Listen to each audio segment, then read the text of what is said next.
يا أيها الذين آمنوا إذا قيل لكم تفسحوا في المجالس فافسحوا يفسح الله لكم وإذا قيل انشزوا فانشزوا يرفع الله الذين آمنوا منكم والذين أوتوا العلم درجات والله بما تعملون خبير. بسم الله الرحمن الرحيم. السلام عليكم ورحمة الله وبركاته. إن الحمد لله نحمده ونستعينه ونستغفره ونعوذ بالله من شرور أنفسنا وسيئات أعمالنا من يهده الله فلا مضل له ومن يضلل فلا هادي له وأشهد أن لا إله إلا الله ربي وحده لا شريك له وأشهد أن محمدا عبده ورسوله أما بعد. Bapak dan Ibu yang dimuliakan oleh Allah Subhanahu wa taala, insyaallah kita akan lanjutkan sesi yang kedua, yang mana kita akan membahas di sesi yang kedua ini beberapa poin, yaitu berkenaan dengan alasan seseorang dibolehkan untuk tidak berpuasa, kemudian perkara-perkara yang membatalkan puasa dan yang dimakruhkan di dalam puasa, kemudian jika waktunya masih tersedia insyaallah kita bahas sekilas berkenaan dengan i'tikaf di saat bulan Ramadan. Bagian pertama yang akan kita bahas adalah alasan-alasan yang membolehkan seseorang tidak berpuasa di bulan Ramadan. Yang pertama adalah sakit dan lanjut usia. Jadi sebagaimana yang tadi kita jelaskan, bahwa sakit ini terbagi menjadi dua bagian. Yang pertama adalah sakit yang menyulitkan bagi seseorang untuk berpuasa. Dan yang kedua adalah sakit yang tidak membuat seseorang sulit untuk berpuasa. Jadi penyakit yang tidak membuat seseorang sulit untuk berpuasa adalah penyakit-penyakit yang ringan yang sebetulnya dia tidak ada halangan untuk berpuasa. Seperti tangannya terluka sedikit, keseleo, kejepit pintu, baret ya. Hal-hal semacam itu tidak ada rukhsah atau keringanan bagi dia untuk tidak berpuasa. Sedangkan sakit yang menghalangi seseorang untuk berpuasa, di sanalah ada rukhsah atau keringanan. Dan hal ini terbagi menjadi dua bagian. Yaitu ada sakit yang sementara, ada sakit yang menahun. Sakit yang sementara solusinya adalah dengan mengqadha, dan sakit yang menahun adalah dengan membayar fidyah. Kemudian ada juga lanjut usia. Lanjut usia ini masuk kategori yang mana? Lanjut usia adalah masuk kategori yang sakit menahun. Karena tidak mungkin setelah tua dia muda kembali. Ya, jadi lanjut usia ini masuk kategori sakit yang menahun sehingga dia harus membayar fidyah jika akalnya masih sempurna. Tapi kalau seseorang lanjut usia dan sebetulnya fisiknya masih sehat, tetapi dia pikun, maka dia tidak harus membayar fidyah karena dia ghair mukallaf. Dia tidak wajib untuk berpuasa pada hakikatnya karena hilang akalnya. Jadi lanjut usia ini biasanya ada dua jenis penyakit. Ada yang pertama karena fisik yang tidak mampu berpuasa, ada hilangnya akal. Nah kalau hilangnya akal tidak wajib bagi dia memang berpuasa sehingga tidak harus membayar fidyah. Yang harus membayar fidyah itu kalau dia masih sempurna akalnya, tapi karena lanjut usia sudah tidak mampu lagi untuk berpuasa. Sebagaimana yang terjadi terhadap Anas bin Malik di akhir hayat beliau tidak mampu berpuasa karena faktor usia, maka beliau membayar fidyah. Jadi kalau ada orang tua usia berapa? 70, fisik bagus cuma udah pikun, harus bayar fidyah kan? Tidak, karena itu menuanya bukan fisik yang tidak mampu puasa tetapi hilangnya akal. Dan hilangnya akal ini berarti seseorang ghair mukallaf, tidak dituntut kewajiban untuk berpuasa, sehingga tidak ada pengganti dari puasa itu sendiri, baik mengqadha ataupun membayar fidyah. Baik, dijelaskan di sini, orang sakit yang diharapkan bisa sembuh itu boleh tidak berpuasa. Lalu bila dia sudah sembuh maka dia wajib mengqadha, sebagaimana firman Allah dalam surat Al-Baqarah ayat 184 dan 185. Ayyaman ma'dudat faman kana minkum maridan aw 'ala safarin fa'iddatun min ayyamin ukhra. Puasa itu beberapa hari tertentu, maka barang siapa di antara kalian sakit atau dalam perjalanan, maka dia wajib mengganti sebanyak hari-hari yang tidak berpuasa pada hari-hari yang lain. Begitupun dalam surat Al-Baqarah ayat 185, "Faman syahida minkumusy syahra falyasumhu wa man kana maridan 'ala safarin fa'iddatum min ayyamin ukhar." Barang siapa yang sakit atau dalam perjalanan, maka dia wajib mengganti sebanyak hari yang dia tidak berpuasa pada hari-hari yang lain. Sakit yang seseorang diberi keringanan untuk tidak berpuasa adalah sakit yang menyengsarakan penderitanya bila berpuasa. Jadi tidak asal sakit ya, sakit kejepit, keseleo, ini nggak masuk kategori sakit yang punya rukhsah. Jadi poin ini perlu untuk digarisbawahi, sakit yang seseorang diberi keringanan untuk tidak berpuasa adalah sakit yang menyengsarakan atau menyulitkan penderitanya bila dia tetap berpuasa.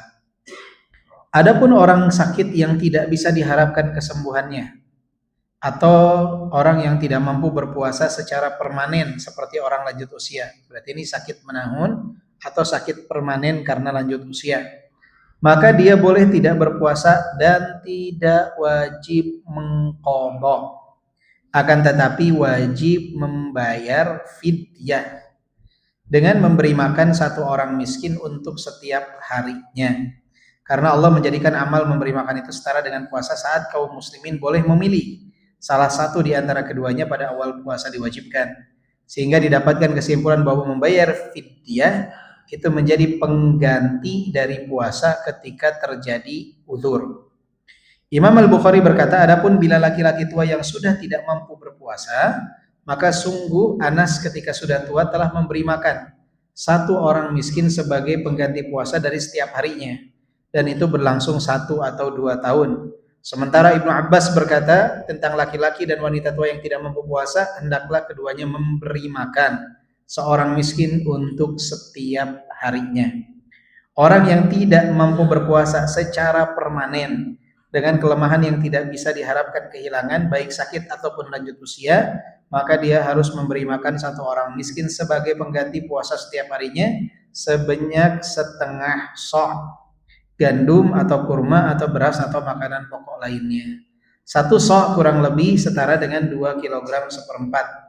Maka dia memberi makan orang miskin kurang lebih per harinya 1/8 kg. Demikianlah, dan bila orang sakit tetap berpuasa maka sah puasanya dan berpahala. Jadi sebagaimana pembagian yang tadi kita bahas, sakit ini terbagi 2, ada sakit yang menyulitkan seseorang, ada sakit yang tidak menyulitkan dia untuk berpuasa. Sakit yang tidak menyulitkan seseorang berpuasa, tidak ada rukhsah dan keringanan bagi dia, dia tetap wajib berpuasa. Sakit yang di sana menyulitkan untuk berpuasa terbagi 2, ada sakit sementara, ada sakit menahun, atau juga faktor lanjut usia. Sakit sementara wajib mengqadha. Sakit menahun atau lanjut usia harus membayar fidyah. Fidyah ini apa? Fidyah ini makanan yang diberikan kepada orang miskin, fakir miskin. Ingat ya. Jadi jangan asal memberikan fidyah. Banyak orang yang asal ngasih aja ke masjid. Padahal banyak di masjid yang buka puasa ada miskin, ada kaya. Ya, jadi tidak tepat sasaran. Jadi kalau mau menitipkan ke masjid, kasih tahu ini buat fidyah, sehingga alokasinya tahu untuk siapa. Bukan untuk sembarangan orang, untuk fakir miskin. Dan fidyah ini kadarnya adalah setengah sok. 1 sok itu adalah 4 mud. 4 kali ini nih. Tangan dirempetkan.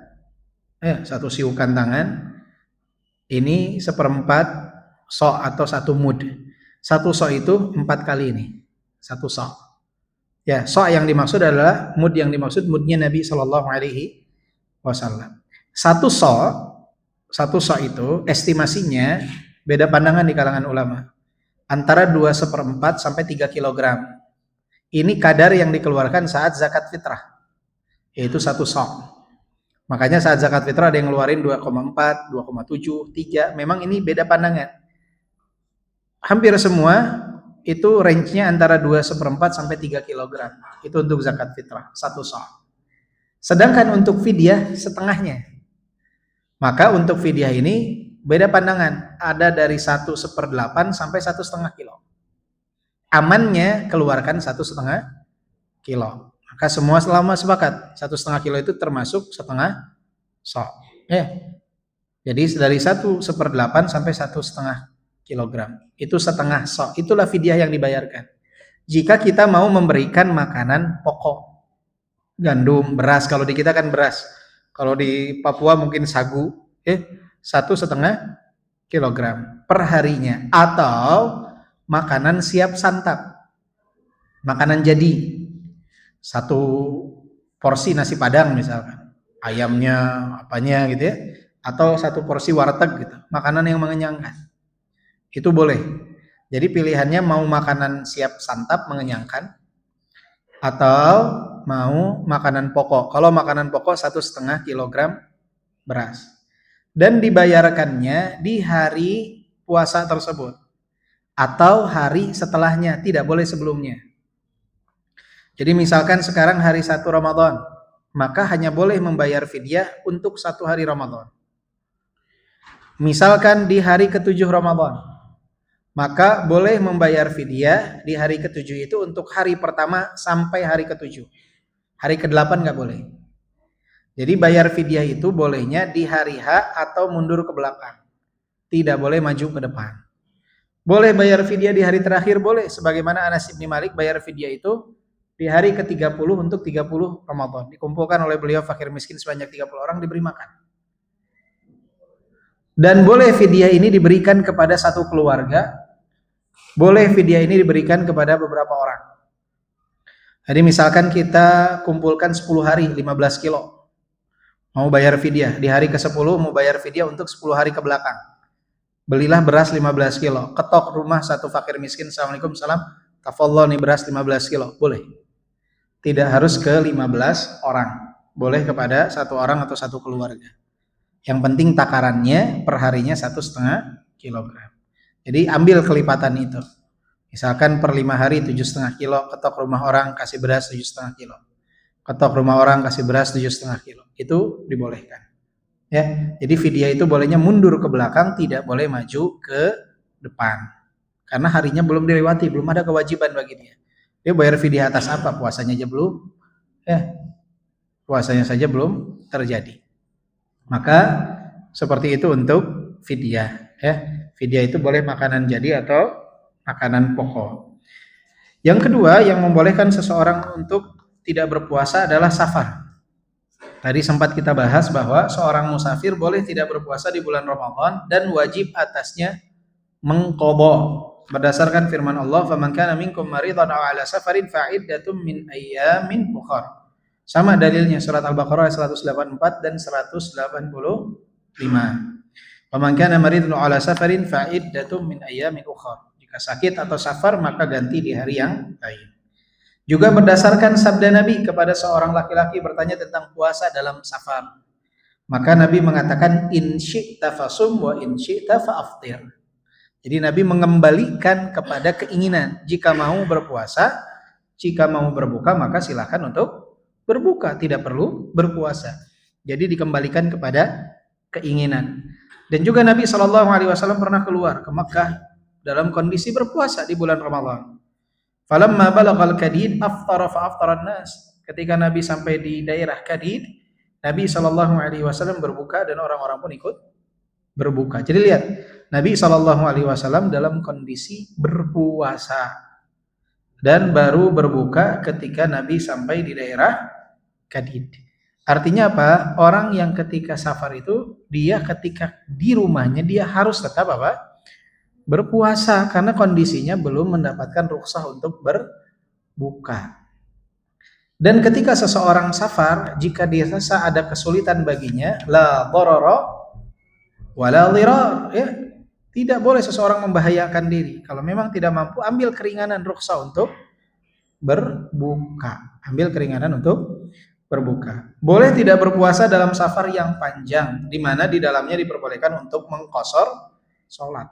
Jadi keringanan untuk mengqashar sholat dan tidak berpuasa itu keringanan yang syaratnya sama, safar, perjalanan jauh dengan jarak 48 mil atau kurang lebih 80 km. Sebagian menyebutnya kurang lebih 85 km.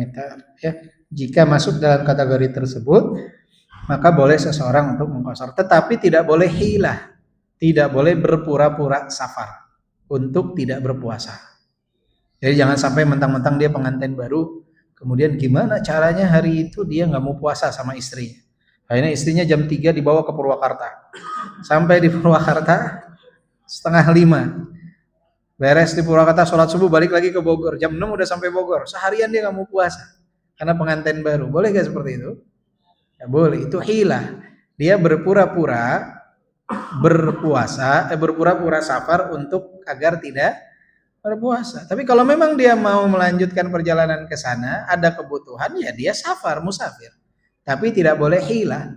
Sama ketika orang dia tiba-tiba telepon adiknya, dikasih adiknya emas 0,5 gram. Adiknya seneng, kakak saya baik. Padahal enggak, si kakak ini punya 85 gram emas. Kalau sampai besok ada 85 gram, dia harus ngeluarin 2,5%. Makanya hari ini dia keluarin 0,5 gram. Biar di bawah nisab, jadi besok nggak usah wajib zakat. Ya. Atau juga sama seperti orang berpura-pura jual beli, padahal ingin meminjam pinjaman ribawi, jual beli inah. Jual beli inah itu jual beli yang terlarang, jual beli riba. Dia butuh uang 10 juta, tapi temannya ini nggak mau meminjamkan 10 juta, kecuali dibayar lebih. Akhirnya mereka berpura-pura berjualan. Dia bilang, ini peci saya jual 10 juta ke antum cash. Ambillah berapa? 10 juta. Kemudian ana bilang, ini peci ana beli dari antum 12 juta kredit. 12 juta apa? Kredit. Berarti peci ini sekarang ada di siapa? Di ana. Ana punya uang berarti berapa sekarang? 10 juta, tapi punya hutang berapa?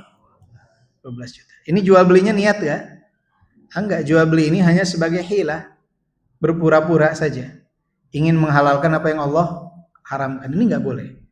Tapi kalau saya niat memang jual beli, boleh nggak? Boleh. Misalkan Anda nggak punya, Anda jual nih motor Anda 10 juta. Udah, Anda dapat 10 juta. Terus kemudian besoknya Anda bilang, Anda kayaknya berubah pikiran, Anda mau beli lagi nih motor. Jual berapa? Wah, 10 juta lagi nggak mau, Anda nggak ada untung, Anda jual 11 juta. Ya udah, ini Anda DP dulu nanti sisanya. Boleh nggak seperti itu? Boleh, karena itu memang ada niat jual beli. Tapi kalau dari awal disetting berpura-pura jualan, padahal itu adalah hilah, itu enggak boleh. Sama dengan safar juga. Berpura-pura safar itu tidak boleh, hanya untuk tidak berpuasa. Kemudian safar yang dibolehkan seseorang tidak berpuasa adalah safar yang mubah minimal.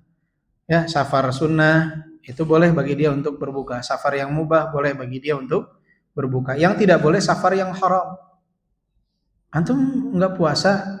Enggak nih, anak lagi di perjalanan, sekarang lagi di bandara, mau kemana? Mau ke Bali, mau ngapain?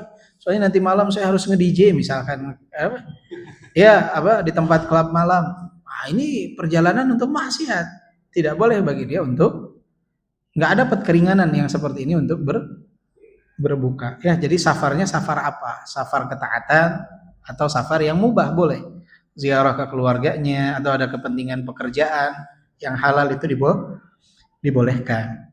Bila seorang musafir tetap berpuasa, maka puasanya sah dan mendapatkan pahala. Kata Anas bin Malik, kunna nusafiru ma'an Nabi sallallahu alaihi wasallam falam ya'ibbu shaimu 'alal muftir walal muftiru 'ala shaim.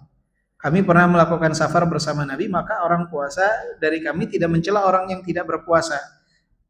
Begitupun kebalikannya, yang tidak puasa tidak mencela orang yang berpuasa. Jadi masing-masing dibolehkan, ya. Namun dengan syarat bahwa puasanya dalam safar tidak menyengsarakannya.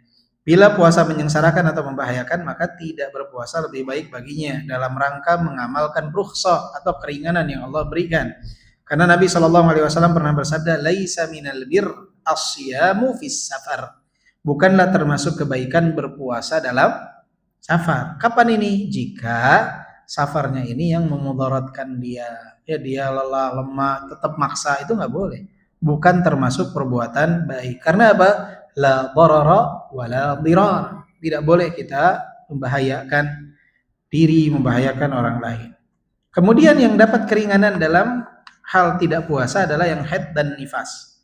Wanita yang mendapatkan haid dan nifas harus berbuka di bulan Ramadan. Tidak boleh berpuasa. Ini tidak sah kalaupun dia berpuasa. Puasa baginya haram. Wanita yang haid dan nifas haram untuk berpuasa. Seandainya tetap berpuasa, puasanya tidak sah. Puasanya tidak sah. Kata Aisyah, kata Nabi, alaysa idza hadat lam tusalli wa lam tasum. Bukankah wanita itu kalau sedang haid tidak puasa dan tidak salat? Begitu juga kata Aisyah, kana yusibuna dzalika fa nu'maru biqada'i shaum wa la nu'maru biqada'i shalah. Kita ada yang mendapatkan haid itu, maka kita diperintahkan untuk mengqadha puasa dan tidak diperintahkan untuk mengqadha salat. Artinya wanita yang haid dan nifas tidak boleh berpuasa. Haram hukumnya berpuasa. Nah, berikutnya yang dapat keringanan untuk tidak berpuasa adalah kehamilan dan menyusui. Jadi wanita yang hamil dan menyusui itu dapat keringanan untuk tidak berpuasa, terutama di saat dia khawatir atas janin yang dikandungnya atau bayi yang disusuinya. Biasanya bayi yang disusui yang khawatir dalam kondisi puasa itu adalah bayi yang belum makan apa-apa di bawah 6 bulan. Itu tingkat pengaruhnya sangat riskan sekali kalau tidak diberikan ASI, dan wanita kalau dia puasa biasanya ASInya akan kurang sehingga akan berpengaruh kepada si bayi. Nah, wanita yang hamil dan menyusui ini banyak silang pendapat di kalangan para ulama. Masuk kategori mana sebetulnya wanita hamil dan menyusui ini? Apakah dia masuk kategori sakit sementara yang mana dia kelak harus mengqadha? Apakah dia masuk kategori sakit menahun yang mana dia harus membayar fidyah? Atau dia di antara keduanya sehingga dia wajib mengqadha dan wajib membayar fidyah? Jadi ada 3 pendapat berkenaan dengan wanita hamil dan menyusui. Ada pendapat yang mengatakan harus mengqadha, ada pendapat yang harus membayar fidyah, dan ada pendapat yang mengatakan mengqadha dan membayar fidyah. Ada yang merinci, jika takut akan keselamatan dirinya dia harus mengqadha. Jika takut akan bayinya dia harus membayar fidyah. Jadi ada beberapa pendapat. Wallahu alam, kalau saya sendiri lebih condong kepada pendapat yang mengatakan sebagaimana pendapat Ibnu Abbas, itu untuk membayar fidyah. Dan jika kedepannya ada kesempatan dia untuk mengqadha, maka bisa mengqadha. Karena ada wanita yang tanji 1 tahun hiji. Jadi hamil, nyusuin, beres, hamil lagi, nyusuin lagi, beres, hamil lagi, nyusuin lagi. Jadi bisa sekian tahun tidak ada kesempatan untuk berpuasa Ramadan, ya. Bisa sekian tahun tidak ada kesempatan puasa Ramadan. Kalau sampai 10 tahun saja kali 30, 300 hari. Berat bagi seseorang untuk mengqadha, Maka wanita hamil dan menyusui saya lebih condong kepada pendapat membayar fidyah, dan jika ada kesempatan di kemudian hari dia mau mencicil mengqadha, fattaqullaha mastata'tum, bertakwalah semampu kalian, Nah, ini di sini dijelaskan bila seorang wanita dalam keadaan hamil atau menyusui sementara dia khawatir terhadap keselamatan diri atau anaknya, maka dia boleh tidak berpuasa. Berdasarkan hadis Aisyah, innallaha wada'a 'anil musafir syarta shalah wa shauma 'anil hubla wal murdi as-shaum. Sesungguhnya Allah menggugurkan kewajiban dari musafir setengah sholat, yaitu rubai jadi tsunai. Sholat 4 rakaat jadi 2 rakaat. Dan puasa juga bagi orang yang safar. Dan menggugurkan kewajiban puasa dari wanita hamil dan menyusui, nggak wajib untuk apa? Berpuasa. Nah, di sini pendapat yang dipilih adalah wanita hamil dan menyusui harus mengqadha puasa pada hari-hari yang di luar bulan puasa, atau malah mereka mengkhawatirkan diri mereka apabila tetap berpuasa.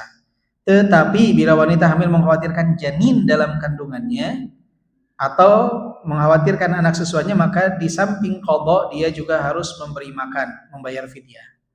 Jadi kalau di sini para ulama menafsir yang di dalam kitab ini, jika khawatir atas dirinya dia harus mengqadha. Tapi jika khawatir atas diri dan bayinya, selain mengqadha dia harus membayar apa? Fidyah. Dirincinya seperti itu. Jadi khawatir atas diri maksudnya sakit sementara. Tapi kalau khawatir atas si anak, selain mengqadha dia juga harus membayar fidyah. Berdasarkan perkataan Ibnu Abbas. Ibnu Abbas mengatakan wal murdi wal hubla idza khafata ala auladihima aftarata wa at'amata. Seorang wanita menyusui dan hamil bila khawatir terhadap anak-anak keduanya, maka keduanya boleh tidak puasa dan harus memberi makan fakir miskin. Nah, ini pendapat Ibnu Abbas yang juga dijadikan dalil bagi mereka yang mengatakan hamil dan menyusui itu membayar fidyah, tidak ada mengqadha. Kalau di sini perkataan Ibnu Abbas ini dijadikan dalil bagi mereka yang berbuka karena takut diri dan anaknya. Perkataan Ibnu Abbas ini khusus bagi wanita yang takut atas keselamatan siapa? Anak-anaknya. Dan rata-rata wanita hamil dan menyusui itu tidak berpuasa bukan karena dirinya, tapi hampir semua itu karena apa? Anaknya, khawatir kepada yang dikandungnya dan khawatir kepada yang disusuinya. Jarang sekali, belum pernah nemu saya mengkhawatirkan dirinya gitu. Saya takut nggak ada. Rata-rata itu khawatir karena anaknya. Fatwanya Ibnu Abbas itu adalah apa? Membayar fidyah. Fatwa Ibnu Abbas itu membayar fidyah. Jadi wanita yang hamil menyusui khawatir atas anaknya, maka dia harus membayar apa? Membayar fidyah. Dia tidak berpuasa dan harus membayar fidyah. Ini insya Allah pendapat yang diambil itu memberi makan perharinya 1 orang atau 1,5 kilogram beras. Nanti jika ada kesempatan, anak-anaknya sudah besar nih, dia mau puasa Senin, Kamis dengan niat mengqadha puasa yang telah lalu, tidak masalah. Sebagai bentuk ihtiyat, kehati-hatian dia. Tidak hanya membayar fidyah tapi mengqadha. Tapi banyak wanita yang tidak sanggup saking banyaknya. Ada yang anaknya 10 kali 30 kali 3 tahun ya hamil menyusui. Itu bisa 30 tahun kali 30 hari. Berapa itu? Banyak, 900 hari. Ya walaupun sebetulnya kalau dia puasa Senin Kemis per pekan puasa Senin Kemis, itu dalam sebulan bisa 8 hari. Setahun dia puasa sampai hampir 100 hari sebetulnya. Jadi 800 hari 8 tahun terselesaikan tuh qadanya. Kalau Senin Kemis. Jadi bisa diawali dengan membayar fidyah dan jika mampu nanti bisa mengqadha. Jadi itu adalah hal-hal yang membolehkan seseorang tidak berpuasa: safar, sakit, haid, nifas, dan juga hamil dan menyusui. Jadi kalau ada bapak-bapak siang-siang ada di restoran makan gitu. Pilihannya apa? Safar enggak? Oh enggak, saya mukim. Sakit? Enggak, sehat. Berarti apa? Ya kalau enggak haid, nifas, hamil, menyusui dia. Hamil, menyusui. Antara hal tersebut. Jadi bapak-bapak tuh kalau tidak puasa pilihannya 2, lagi sakit atau lagi safar. Kalau sehat dan tidak safar, nggak mungkin yang ketiga dan keempat. Ini pun harusnya kita biasa saja kalau di rest area restoran buka. Jangan jadi julid. Karena apa? Ya mereka yang di rest area itu rata-rata orang yang safar dan punya hak untuk apa? Tidak puasa. Jadi nggak usah jadi rame ya. Antum kalau berangkat di Saudi, rute Mekah Madinah, itu restoran rest area itu pada buka di bulan Ramadan. Karena apa? Orang banyak juga yang tidak berpuasa. Walaupun tidak banyak, artinya tidak penuh yang buka restorannya, tapi ada setiap rest area itu biasanya ada restoran yang buka. Dan kalau ada orang yang sedang safar ya mereka punya apa? Punya rukhsah atau keringanan. Ya, punya rukhsah atau keringanan. Seperti kalau di kitab Pantura itu kan jalurnya apa? Jalurnya musafir. Ya, kalau ada restoran yang tetap buka, dia tutup dengan tirai, itu tidak perlu dipermasalahkan. Ya tidak perlu dipermasalahkan. Ya, kadang kita suka bilang, kenapa nggak makanan jadi aja? Kenapa nggak pakai roti aja? Kan? Kenapa harus restoran berbuka? Ini karunia dari Allah Subhanahu Wa Taala, keringanan-keringanan tersebut, sehingga orang-orang yang punya restoran di pinggir jalan itu masih bisa tetap apa? Ada penghasilan hidup. Nikmat. Jadi masing-masing saling menghargai. Yang tidak boleh itu adalah dia ya terang-terangan di depan orang yang berpuasa mengganggu kenyamanan. Kalau musafir memang punya haknya. Kemudian berikutnya adalah pembatal-pembatal puasa. Apa saja yang membatalkan puasa? Poin penting sebelum kita bahas pembatal puasa, ada 3 syarat yang mana seseorang itu baru terhitung batal puasa jika terhindar dari 3 hal ini. Yang pertama adalah al-ilmu. Yang kedua ad-dzikru. Yang ketiga adalah al-amadu atau al-iradah. Yang ketiga al-amad atau al-iradah. Jadi Yang pertama ilmu, pengetahuan dia. Yang kedua adalah adzikru, ingatan dia. Yang ketiga adalah al-amadu atau iradah, keinginan dia. Sengaja. Jadi kalau dia tidak tahu atau tidak sadar atau dia tidak sengaja, maka tidak berlaku hukum pembatal ini bagi dia. Puasanya tetap sah dan lanjut. Misalkan dia ketika puasa, dia bangun pagi, kemudian minum. Ketika dibilang antum nggak puasa, puasa. Insya Allah saya mau puasa. Kenapa minum? Dia sadar tuh dia minum. Tapi dia tidak tahu bahwa waktu itu sudah adzan subuh, sudah masuk subuh. Karena jam di rumahnya ngaco. Misalkan telat 1 jam, jam 4 berhenti, dia pikir masih jam 4.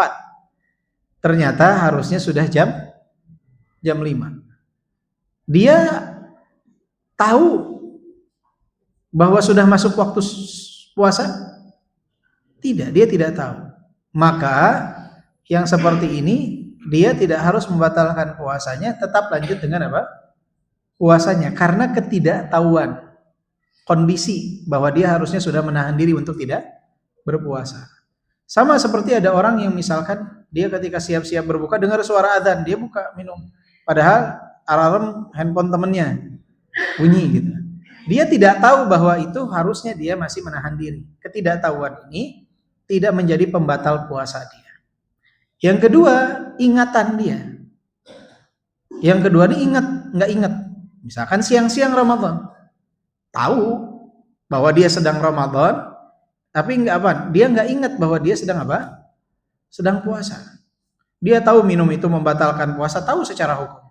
Tahu bahwa itu dari terbit fajar sampai terbenam matahari, tahu. Cuman lupa bahwa dia hari itu sedang puasa. Tiba-tiba bangun, biasanya hari pertama, hari kedua tuh. Bangun tiba-tiba ke dapur minum. Lagi puasa. Nah, ini adalah nikmat dari Allah untuk dirinya karena dia tidak sedang ingat. Dia tidak sedang apa? Ingat. Tidak sadar melakukan hal tersebut. Atau dia tidur, tiba-tiba mimpi basah. Sadar gak melakukan itu, mengeluarkan air cairan mani tersebut? Tidak, namanya mimpi basah, di luar kesadaran dia. Batal gak puasanya? Tidak batal. Yang ketiga adalah al-amad, sengaja. Sengaja dengan tidak sengaja, itu beda hukumnya. Sengaja dengan tidak sengaja. Al-istimna, harus Anda jelaskan ya. Al-istimna itu masturbasi, membatalkan puasa. Tetapi kalau tadi ihtilam, mimpi, itu sengaja gak dia? Tidak sengaja. Membatalkan tidak? Tidak membatalkan. Dia tidak sedang dalam ingatan penuh dan dia juga tidak sengaja untuk melakukannya. Atau ada orang yang dia dipegangin oleh teman-temannya semua, diikat, kemudian dibuka mulutnya, dimasukin air. Sengaja gak dia? Minum. Terpaksa, al-ikrah. Maka hal tersebut tidak membatalkan puasanya. Innallaha tajawaza li an ummatil khata' wan nisyan wa mastukrihu alaihi. Ini dalilnya. Allah Subhanahu wa taala memaafkan atas umatku al-khata'. Khata' kesalahan disebabkan tidak adanya pengetahuan. Dia enggak tahu itu membatalkan. Wan nisyan apa? Lupa, hilangnya kesadaran. Yang ketiga, wa mastukrihu alaihi, apa yang terpaksa dilakukan atasnya.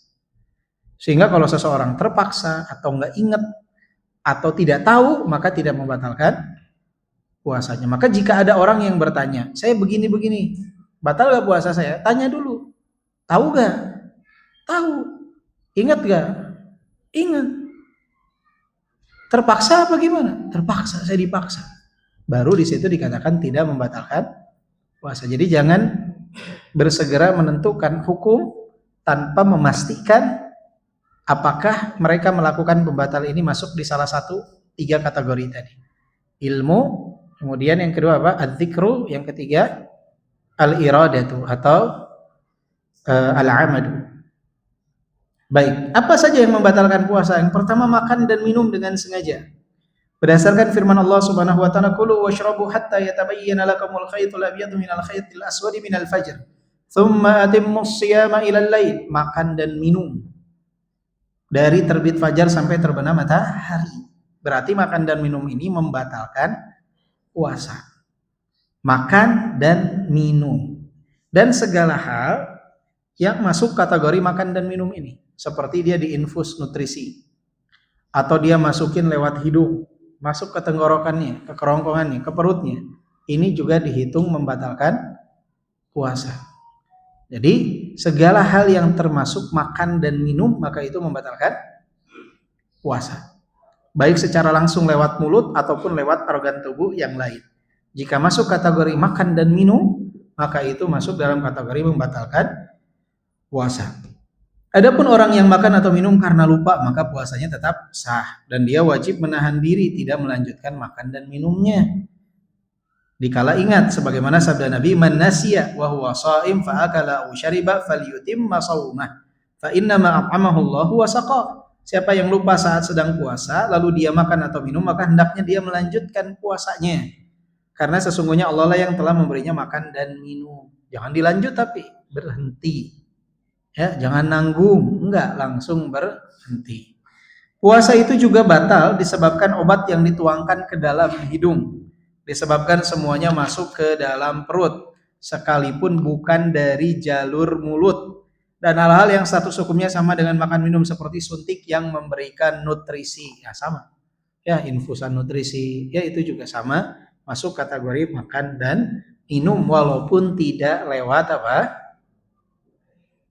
Tidak lewat mulut. Tapi jika tidak ada ketentuan bahwa itu masuk atau sejenis dengan makan dan minum maka tidak batal. Kayak orang mandi makan dan minum gak tuh? Ya, mungkin masuk lewat pori-pori itu ke rongga tubuh tapi masuk ke dalam perutnya enggak? Tidak orang mandi, kecuali kalau dia mandi showernya terus mukanya mengap ke atas. Nah, itu riskan. Makanya kalau orang mandi pun tetap harus ada hati-hati, jangan sampai tertelan airnya. Ya, jangan sampai tertelan airnya. Berarti sekarang pertanyaannya, sikat gigi makan dan minum bukan? Boleh gak seseorang sikat gigi saat puasa? Tergantung sikat giginya sikat gigi apa. Makanya para ulama siwak pun dibagi dua, siwak rutop, siwak yang masih ada rasanya itu, yang basah. Ada yang membolehkan, ada yang tidak. Ada yang tidak membolehkan setelah tengah hari itu nggak boleh. Ada yang melarangnya. Maka sikat gigi ini mungkin nggak tertelan nggak? Kalau dia ada kemungkinan tertelan, ya jangan. Dan saya nggak tahu selama sikat gigi kayaknya sulit kalau nggak ketelan. Biasanya walaupun rasanya di rongga itu pasti ketika nelen ludah itu ada yang tertelan. Tapi secara hukum kalau tidak masuk ke kerongkongan boleh sebetulnya, tetapi ini sangat-sangat sulit. Jadi lebih baik yang seperti ini tidak dilakukan di siang hari Ramadan. Lakukan di waktu pagi sebelum terbit fajar. Beres sahur sikat gigi. Beres sahur sikat gigi. Dan jangan bilang, oh kalau saya nggak sikat gigi lagi, aromanya nanti aroma itu nggak keluar dari mulut kita, dari dalam tubuh kita.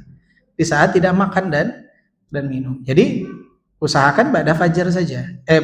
Ba'da sahur kita sikat gigi karena rentan untuk tertelan. Walaupun secara hukum kalau ditanya membatalkan enggak? Tidak, selama tidak tertelan. Cuman kemungkinannya sangat-sangat minim. Sama kayak orang berenang batalin puasa enggak? Tidak, tapi kemungkinan air tidak tertelan sulit. Berenang itu biasanya minum air itu pasti ada yang tertelan karena sulit sekali untuk menghindari hal tersebut. Maka hal-hal seperti ini orang yang bijak dia akan usahakan untuk menghindari agar tidak terjerumus kepada larangan. Jangan bermain di tepi jurang karena itu sangat riskan.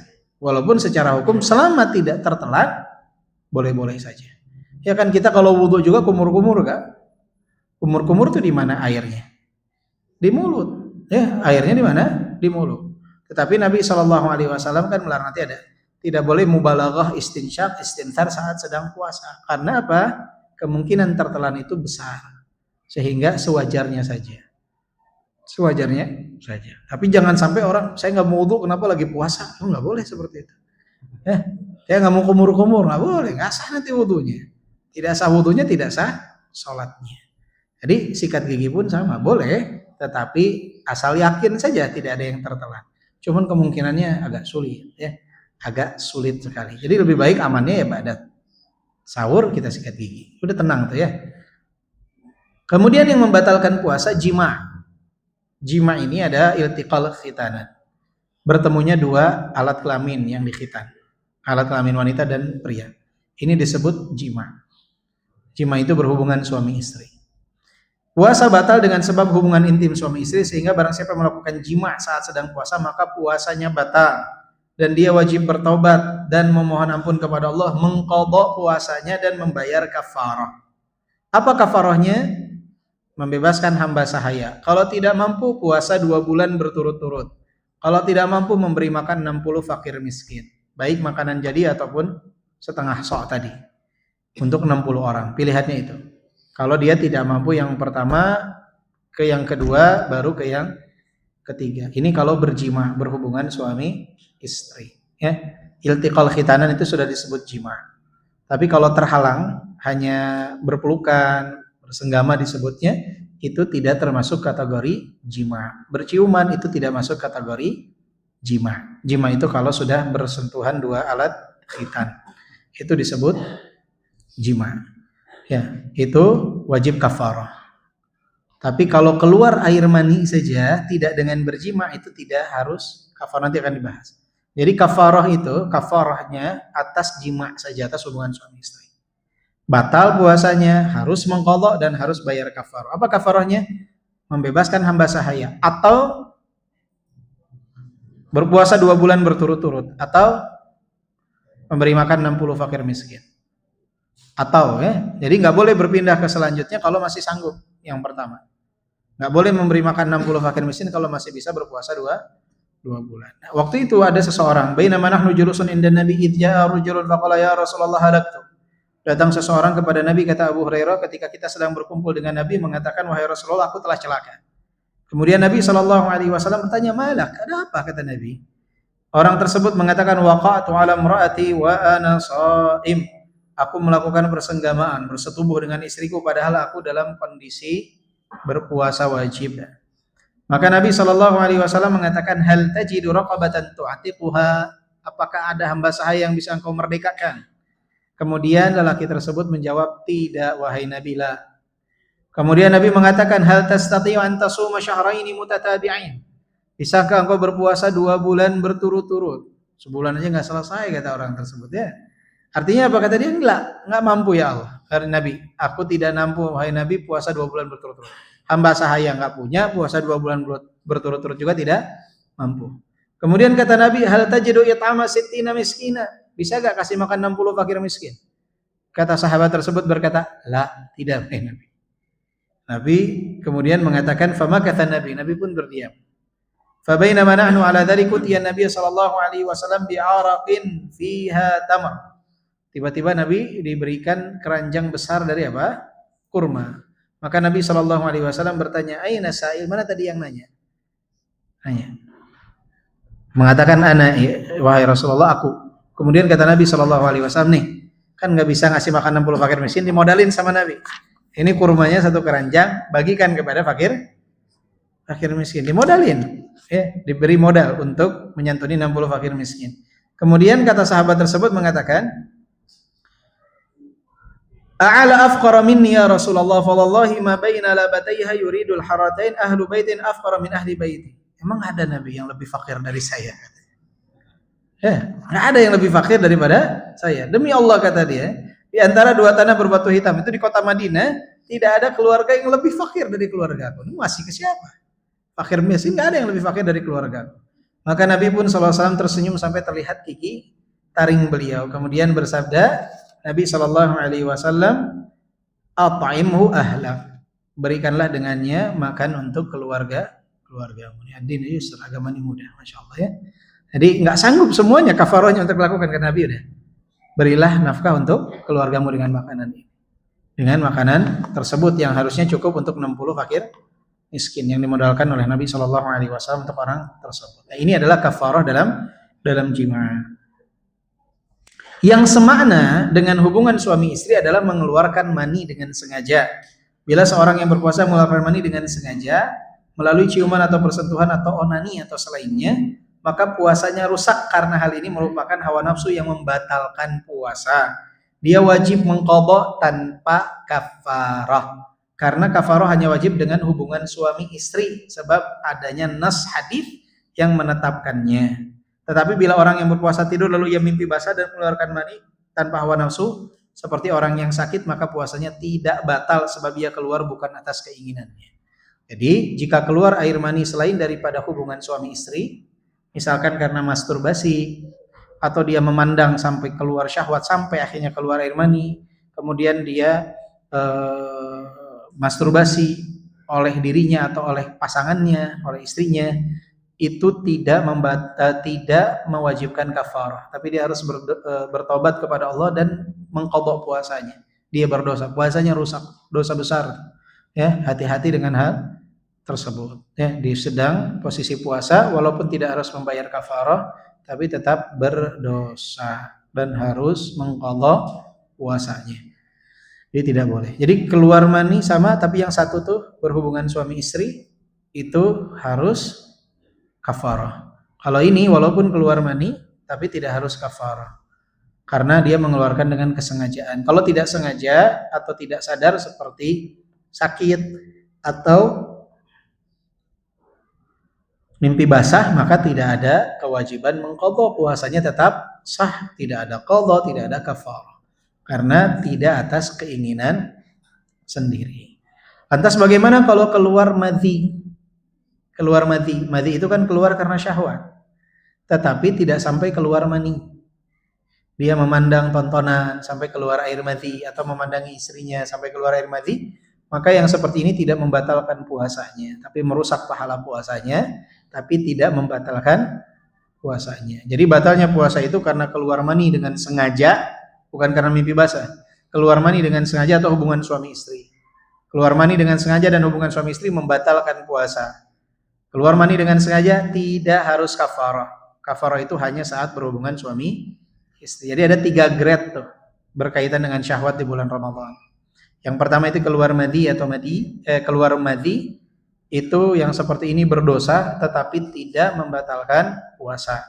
Keluar mani dengan sengaja selain hubungan suami istri membatalkan puasa dan harus mengqadha puasanya dan berdosa. Yang ketiga adalah berhubungan suami istri, dia harus mengqadha, berdosa, dan dia harus membayar kafarah. Kafarahnya apa? Membebaskan hamba sahaya atau berpuasa 2 bulan berturut-turut atau menyantuni 60 fakir miskin. Boleh makanan siap santap ataupun makanan pokok 1,5 kg beras per harinya. Berarti kurang lebih 90 kg beras. 90 kg beras. Baik. Kemudian yang ketiga adalah muntah dengan sengaja. Di sini disebutkan bahwa mengeluarkan isi perut berupa makanan minuman melalui mulut dengan sengaja. Ya, tadi kita sampaikan bahwa al-amad, kesengajaan, ini menjadi faktor penentu sesuatu itu batal atau tidak.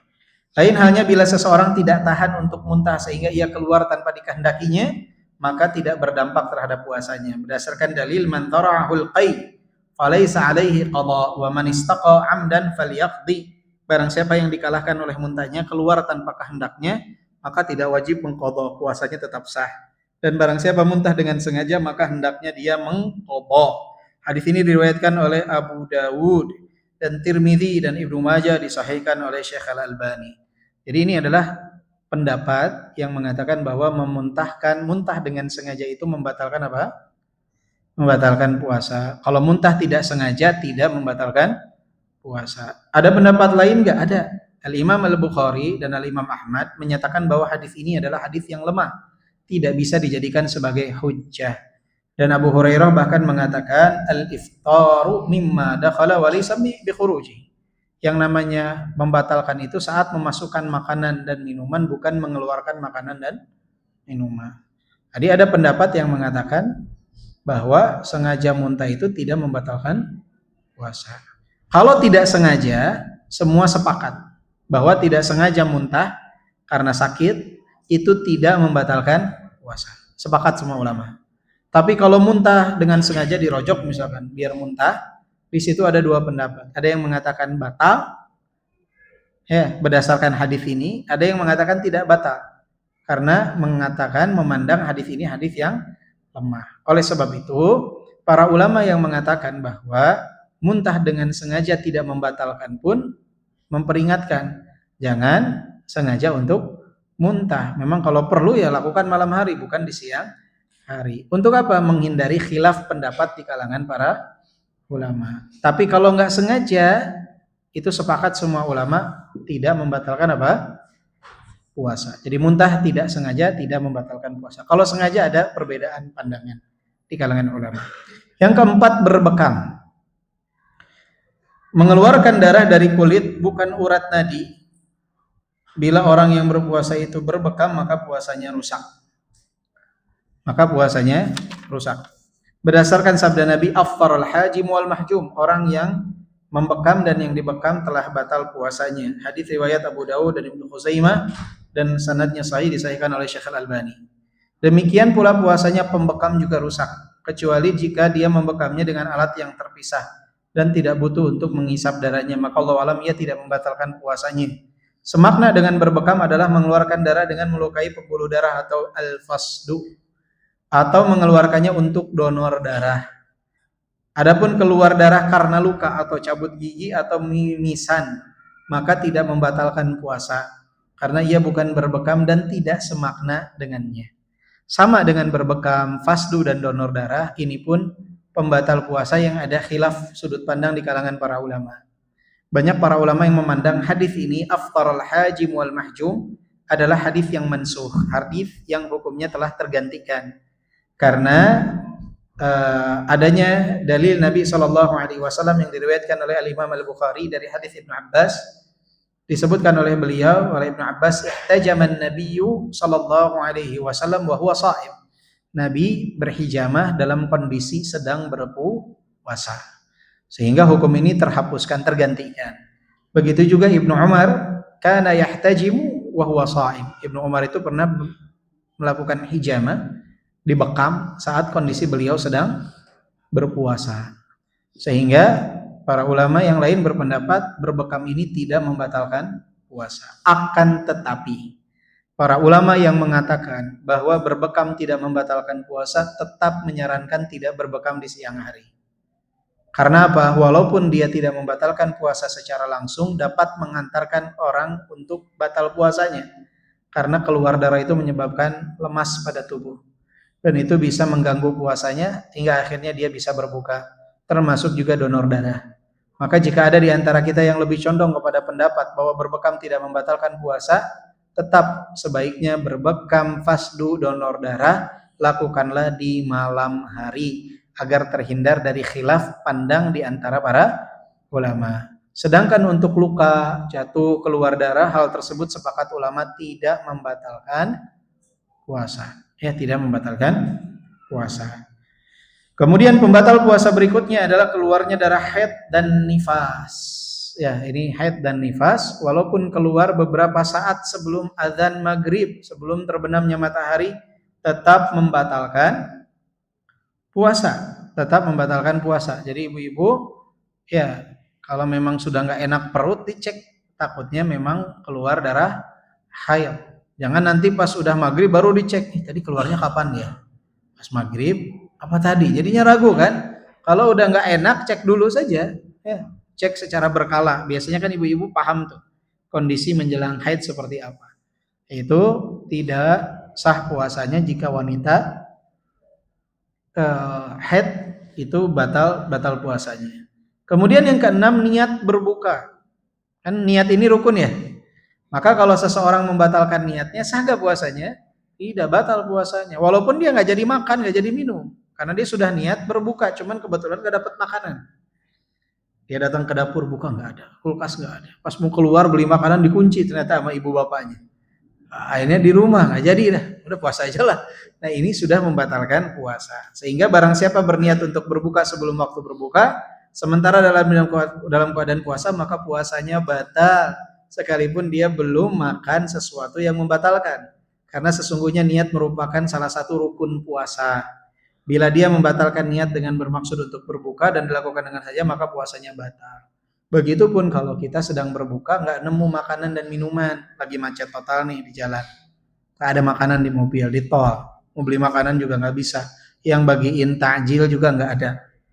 Terus adzan maghrib, orang berbuka lihat mobil kanan kiri pada buka puasa, kita nggak ada makanan, maka niatkan untuk batal puasa, niatkan untuk selesai puasa, maka saat itu kita dianggap telah berbuka walaupun belum makan apapun. Walaupun belum makan apapun, memutus niat berpuasa itu adalah pembatal puasa. Yang ketujuh, murtad, keluar dari Islam. La in asyrakta la yahbatanna 'amaluk, jika engkau berbuat kesyirikan maka akan luluh lantah amalanmu, gugur, terhapus. Maka murtad ini membatalkan puasa. Termasuk sebab-sebab kemurtadan, mencela Allah. Itu dihukumi apa? Murtad, maka batal puasanya. Jadi jangan sembarangan melakukan hal-hal kemurtadan, maka itu membatalkan apa? Puasa. Seseorang yang murtad dia batal puasanya. Kemudian hal-hal yang dimakruhkan, kalau yang disunahkan nanti di pertemuan-pertemuan pemateri yang lain ya. Halaman ke 262 itu ada. Hal-hal yang makruh bagi orang yang berpuasa. Yang pertama adalah berlebih-lebihan dalam berkumur-kumur dan beristinsyak. Nabi SAW bersabda, "Wa baligh fil istinsyak illa an takuna sha'ima." Bermaksimallah kalian di dalam beristinsyak kecuali dalam keadaan berpuasa. Kenapa?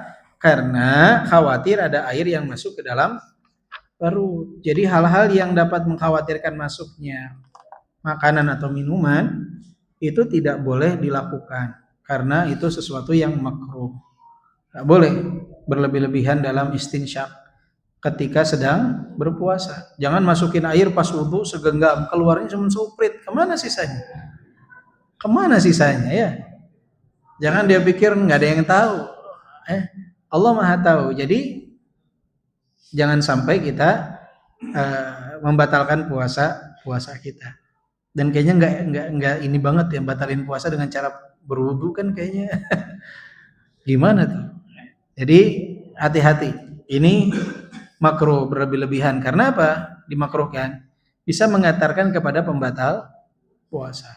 Kemudian berciuman bagi orang yang syahwatnya bergelora ini nggak boleh. Sekedar mencium, misalkan mau berangkat kerja, suami mencium kening istrinya, kalau tanpa syahwat nggak masalah. Ya, mencium anaknya tanpa syahwat nggak masalah. Ya, yang bahaya itu kalau diiringi dengan syahwat. Sudah ada yang sakit orang, dia misalkan bukan anak kandung ya, anak tirinya atau apanya, cium kening tapi disertai syahwat nggak boleh sama sekali. Ya. Sementara dia termasuk orang yang tidak bisa mengendalikan nafsunya atau pengantin baru.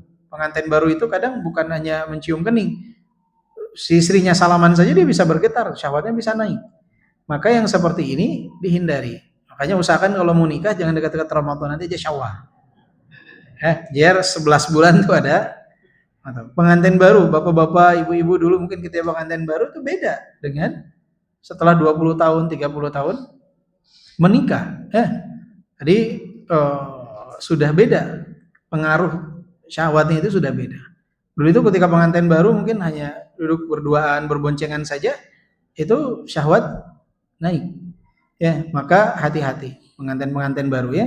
Tapi kalau cium kening tidak mengandung syahwat tidak masalah, boleh saja. Dimakruhkan bagi orang yang berpuasa mencium istrinya atau hamba sahayanya karena ia bisa menyebabkan berkorbannya syahwat yang menyeret kepada rusaknya puasa. Disebabkan dia nanti mengeluarkan air mani atau mengeluarkan madhi atau sampai berhubungan suami istri. Kan itu diawali dari berciuman. Namun bila seseorang bisa menahan nafsunya dari hal yang merusak puasanya, maka tidak mengapa. Karena Nabi pernah mencium saat sedang berpuasa. Aisyah berkata, "Wa kana amlakakum biirbi." Beliau adalah orang yang paling mampu mengendalikan syahwat dan hajatnya di antara kalian, kata Aisyah radhiyallahu anha. Nah, demikian pula orang yang berpuasa patut menghindari segala hal yang bisa mengorbankan dan menggeloranya syahwat, seperti memandangi istrinya terus-menerus, atau istrinya menggunakan pakaian yang pakaian-pakaian yang harusnya nggak dipakai ketika puasa tuh Bu ya. Walaupun di rumah tidak ada siapa-siapa, hanya ada suaminya saja, Tapi jika pakaian itu dapat mengundang syahwat suami, jangan dipakai. Ya, lebih baik pakai pakaian yang longgar, yang menutup bagian-bagian sensitif sehingga tidak mengundang syahwat suami, terutama di bulan Ramadan, di siang hari bulan Ramadan. Ya. Kemudian juga menelan dahak karena ia masuk dalam perut dan membuatnya kuat. Di samping menjijikan dan mudarat yang terjadi karena perbuatan ini, dahak keluarkan, jangan ditelan. Ya, jangan ditelan. Mencicipi makanan tanpa ada suatu keperluan. Jadi bapak-bapak ini nggak usah sok-sokan ke dapur. Saya cek dulu. Dan kalau makanan ini bisa dicek di waktu malam setelah masuknya waktu berbuka, lebih baik. Misalkan ibu-ibu ini tinggal apa, garam. Ya garam kan nanti bisa dicek pas udah buka, kurang garam, tinggal tambahin. Kecuali sesuatu yang nggak bisa, itu harus saat itu. Misalkan seorang lelaki kerjanya koki di restoran, itu menyediakan menu berbuka. Kan dia harus metes tuh, biar nggak salah. Ya cicipi di ujung lidahnya, kemudian diludahkan. Itu tidak masalah, dibolehkan. Jadi namun bila dibutuhkan untuk mencicipi makanan, misalnya adalah juru masak untuk mengecek kadar garam atau rasa lainnya, maka tidak mengapa, dengan tetap berhati-hati agar tidak ada makanan yang tertelan masuk ke dalam rongga tenggorokannya. Tapi kalau masih bisa dilakukan setelah terbenam matahari, lakukan. Nanti saja ditunda, dipending. Ya, seperti ibu-ibu masak di rumah, misalkan masih makanan pembukanya kurma untuk berbuka, kemudian nanti sopnya disajikan nanti gitu ya. Nanti saja dicek kurang garam, tinggal tambahin. Ya, apa yang bisa dilakukan nanti. Kecuali tadi yang koki menghidangkan makanan, dia harus dari awal. Ya, harus dari awal. Masih ada keburu? Apa saya jawab dulu? Udah. Hah? Tinggal i'tikaf sekilas ya. Ada tanya jawabnya ada? Ada. Baik. I'tikaf ini mungkin karena waktu ya nggak bisa dibahas penuh. Jadi i'tikaf ini, Bapak Ibu yang dimuliakan oleh Allah Subhanahu wa taala, adalah berdiamnya seorang muslim mumayyiz, minimal usia mumayyiz ya, di dalam masjid untuk beribadah kepada Allah Subhanahu wa taala. Jadi i'tikaf ini tidak ada batasan waktu sebetulnya. Tidak ada minimum dan maksimum. Akan tetapi yang dilakukan biasanya oleh para sahabat, para tabi'in itu minimal 1 malam. Itu i'tikaf. Tapi tidak ada batasan waktu. Tidak ada kriteria batasan waktu. Dan yang perlu difahami juga bahwa i'tikaf ini adalah suatu amalan yang sunnah, bukan wajib. Sehingga tidak boleh amalan sunnah menelantarkan kewajiban. Antum kerja, sudah kontrak kerja, waktu libur dari tanggal sekian sampai tanggal sekian. Kemudian meninggalkan pekerjaan dengan dalih saya mau i'tikaf. Bosnya ngehubungin di mana dia, kok nggak datang, nggak kerja, i'tikaf, ini dosa. Meninggalkan kewajiban berdosa. Jangan meninggalkan kewajiban demi yang sunnah. Atau seorang istri meninggalkan suami dan anak-anaknya berangkat ke masjid i'tikaf. Suaminya bingung makan di mana, baju di mana, anak-anaknya terlantar semua, masih punya anak bayi ditinggalkan. Mana Bu? Mau i'tikaf, masya Allah. Ya. Seorang harus tahu mana skala prioritas, mana yang wajib, mana yang sunnah. Ya. Mana yang wajib, mana yang sunnah. Seorang atasan di i'tikaf di kantor, anak buahnya nungguin gajian nih, mau lebaran. Dia nggak ada, i'tikaf alasannya. Nanti aja udah lebaran saya kasih uangnya. Orang kesulitan lebaran. Jadi jangan sampai sesuatu yang sunnah menelantarkan kewajiban. Ya, nggak mencari nafkah. Dia kerjanya harian, dapat uang kalau kerja hari itu. Kemudian ditinggalkan, anak istrinya kelaparan, i'tikaf di masjid. Anak istrinya bingung mau makan apa. Nggak boleh. Ini kewajiban harus diutamakan. Jangan sampai menelantarkan kewajiban demi yang sunnah. Kalau kita sudah punya tabungan, tidak ada kewajiban kepada orang lain, silahkan untuk i'tikaf. Jangan antum tanggal 19 Ramadan nerima order untuk tanggal 25 Ramadan. Antumnya i'tikaf, ordernya ditinggalkan. Orang udah bayar. Handphone dimatikan, diam di masjid terus lagi ibadah ceritanya nih. Beribadah kepada Allah padahal menzalimi orang lain. Orderan antum sanggupi, uangnya diambil, handphone dimatikan, kemana? I'tikaf ya salam. Ya, ini hati-hati yang seperti ini. Jadi jangan sampai menelantarkan karena banyak di antara kaum muslimin sering didapati dia beretikaf tetapi dengan menelantarkan kewajiban-kewajibannya. Menafkahi keluarga, kewajiban bekerja dengan kontrak yang telah sepakati, kemudian juga orderan yang telah dia sepakati. Jadi kewajiban ini sering ditelantarkan, nggak boleh. Jadi harus diutamakan kewajiban. Jika memang antum sebagai pekerja siangnya harus ngantor, ya sudah antum bisa beretikaf di waktu malam sebelum terbenam matahari, berangkat ke masjid, pergi keluar dari masjid setelah terbitnya matahari. Boleh gak semalam saja? Boleh, tidak masalah. Nanti anak ketiduran di masjid, ya nggak boleh. Itikaf itu nggak harus 24 jam ngaji. Tapi ingat, antum itikaf itu untuk beribadah kepada Allah Subhanahu wa taala. Karena banyak penyakit itikaf di zaman sekarang kejebak ngobrol. Dan nggak berhenti ngobrol, ya. Tidak berhenti ngobrol. Jadi, anak pernah waktu itu malam berangkat ke satu masjid di Bogor. Beres sholat tarawih, baru mau buka Quran. Tiba-tiba ada yang datang, ngajak ngobrol, bukan nanya atau apa, ngobrol. Beres, orangnya pergi, pas mau buka lagi, datang lagi grup berikutnya, ngobrol lagi. Sampai akhirnya menjelang subuh, nggak ngapa-ngapain. Subhanallah, ya. Jadi ini adalah perlu perhatian. Dan biasanya banyak ketika itikaf di masjid-masjid itu kelompok-kelompok. Ada ngopi, ngobrol, ketawa-ketawa. Pas bagian orang tarawih dia di belakang, pas bagian qiyamul lail dia tidur. Jadi tarawih enggak, qiyamul lail juga tidak. Jadi ketika tanya kenapa antum itikaf, pusing di rumah katanya. Jadi itikaf itu hanya pelarian. Ini enggak boleh. Jadi ingat, itikaf itu tujuannya untuk apa? Beribadah kepada Allah. Maka boleh gak ngobrol? Boleh, tapi ingat prioritas utamanya apa? Ibadah. Ya zikir, doa, ya. Membaca Al-Quran. Harus target-target itu tercapai. Dan putuskan dari dunia luar. Kalau memang sudah diselesaikan kewajiban-kewajiban kita, jangan di dalam itikaf malah kerja. Kantornya pindah ke dalam masjid. Bawa laptop dia, bawa handphone, setiap hari kerja terus sampai malam. Ini hanya pindah tempat kerja. Sedangkan masjid ini tempat ibadah, bukan tempat untuk apa? Bekerja. Dan masjid ini, dan itikaf ini hanya bisa dilakukan di masjid. Tidak bisa di rumah. Nggak bisa orang saya punya tempat nih, sholat mau di rumah aja, nggak bisa. Dan masjidnya yang dilakukan di dalamnya sholat berjamaah 5 waktu. Afdolnya yang dilaksanakan sholat Jumat atau masjid jami, yang dilaksanakan sholat Jumat di dalamnya, agar tidak perlu berpindah saat sholat Jumat.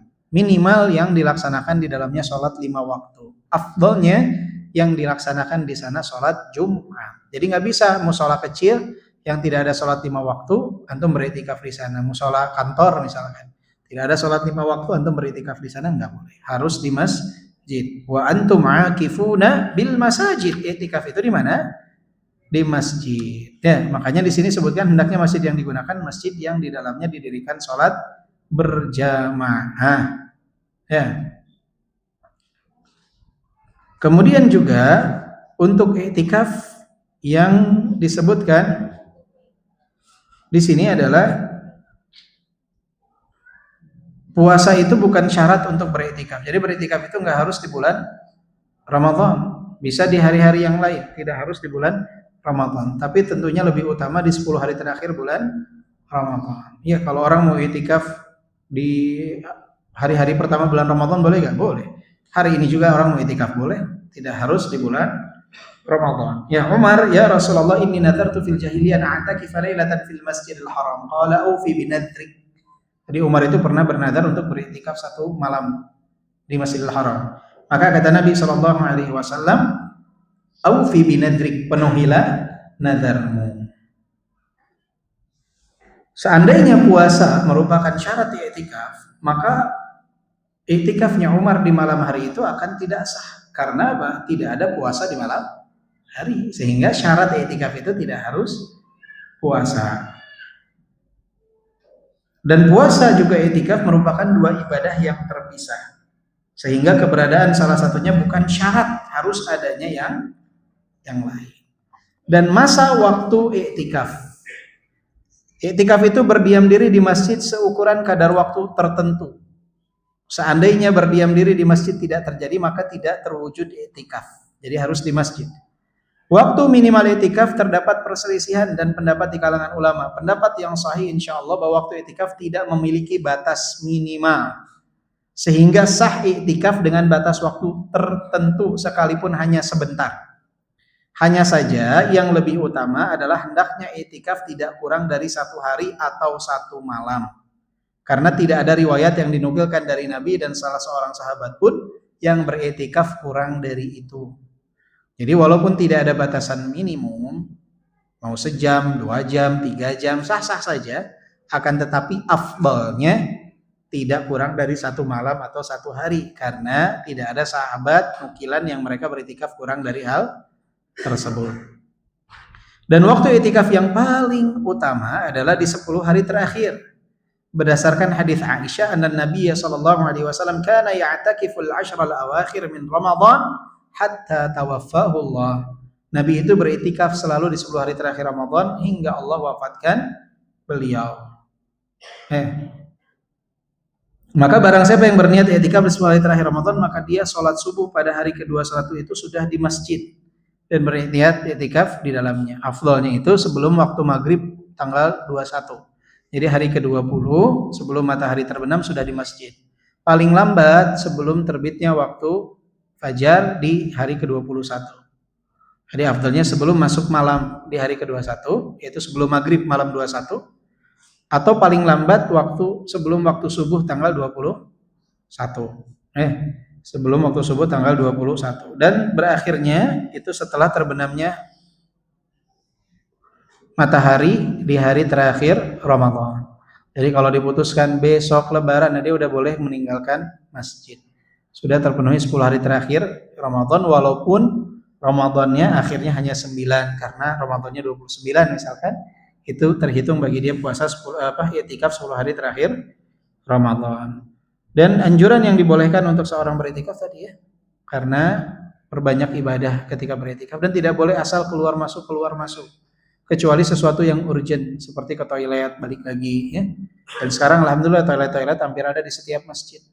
Tuh zaman dulu kan nggak ada toiletnya. Jadi kalau buang hajat jauh, itu boleh nggak? Boleh balik lagi. Begitupun makanan kalau tidak ada yang mengantarkan, boleh dia beli makanan balik lagi. Sekarang alhamdulillah banyak fasilitas menitip makanan, jadi nggak perlu.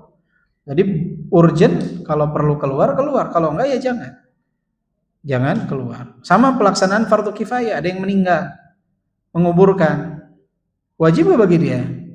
Tidak, kalau dia sedang beriktikaf ya dia tidak boleh ikut mengantarkan ke kuburan karena yang lain sudah ada yang menunaikannya.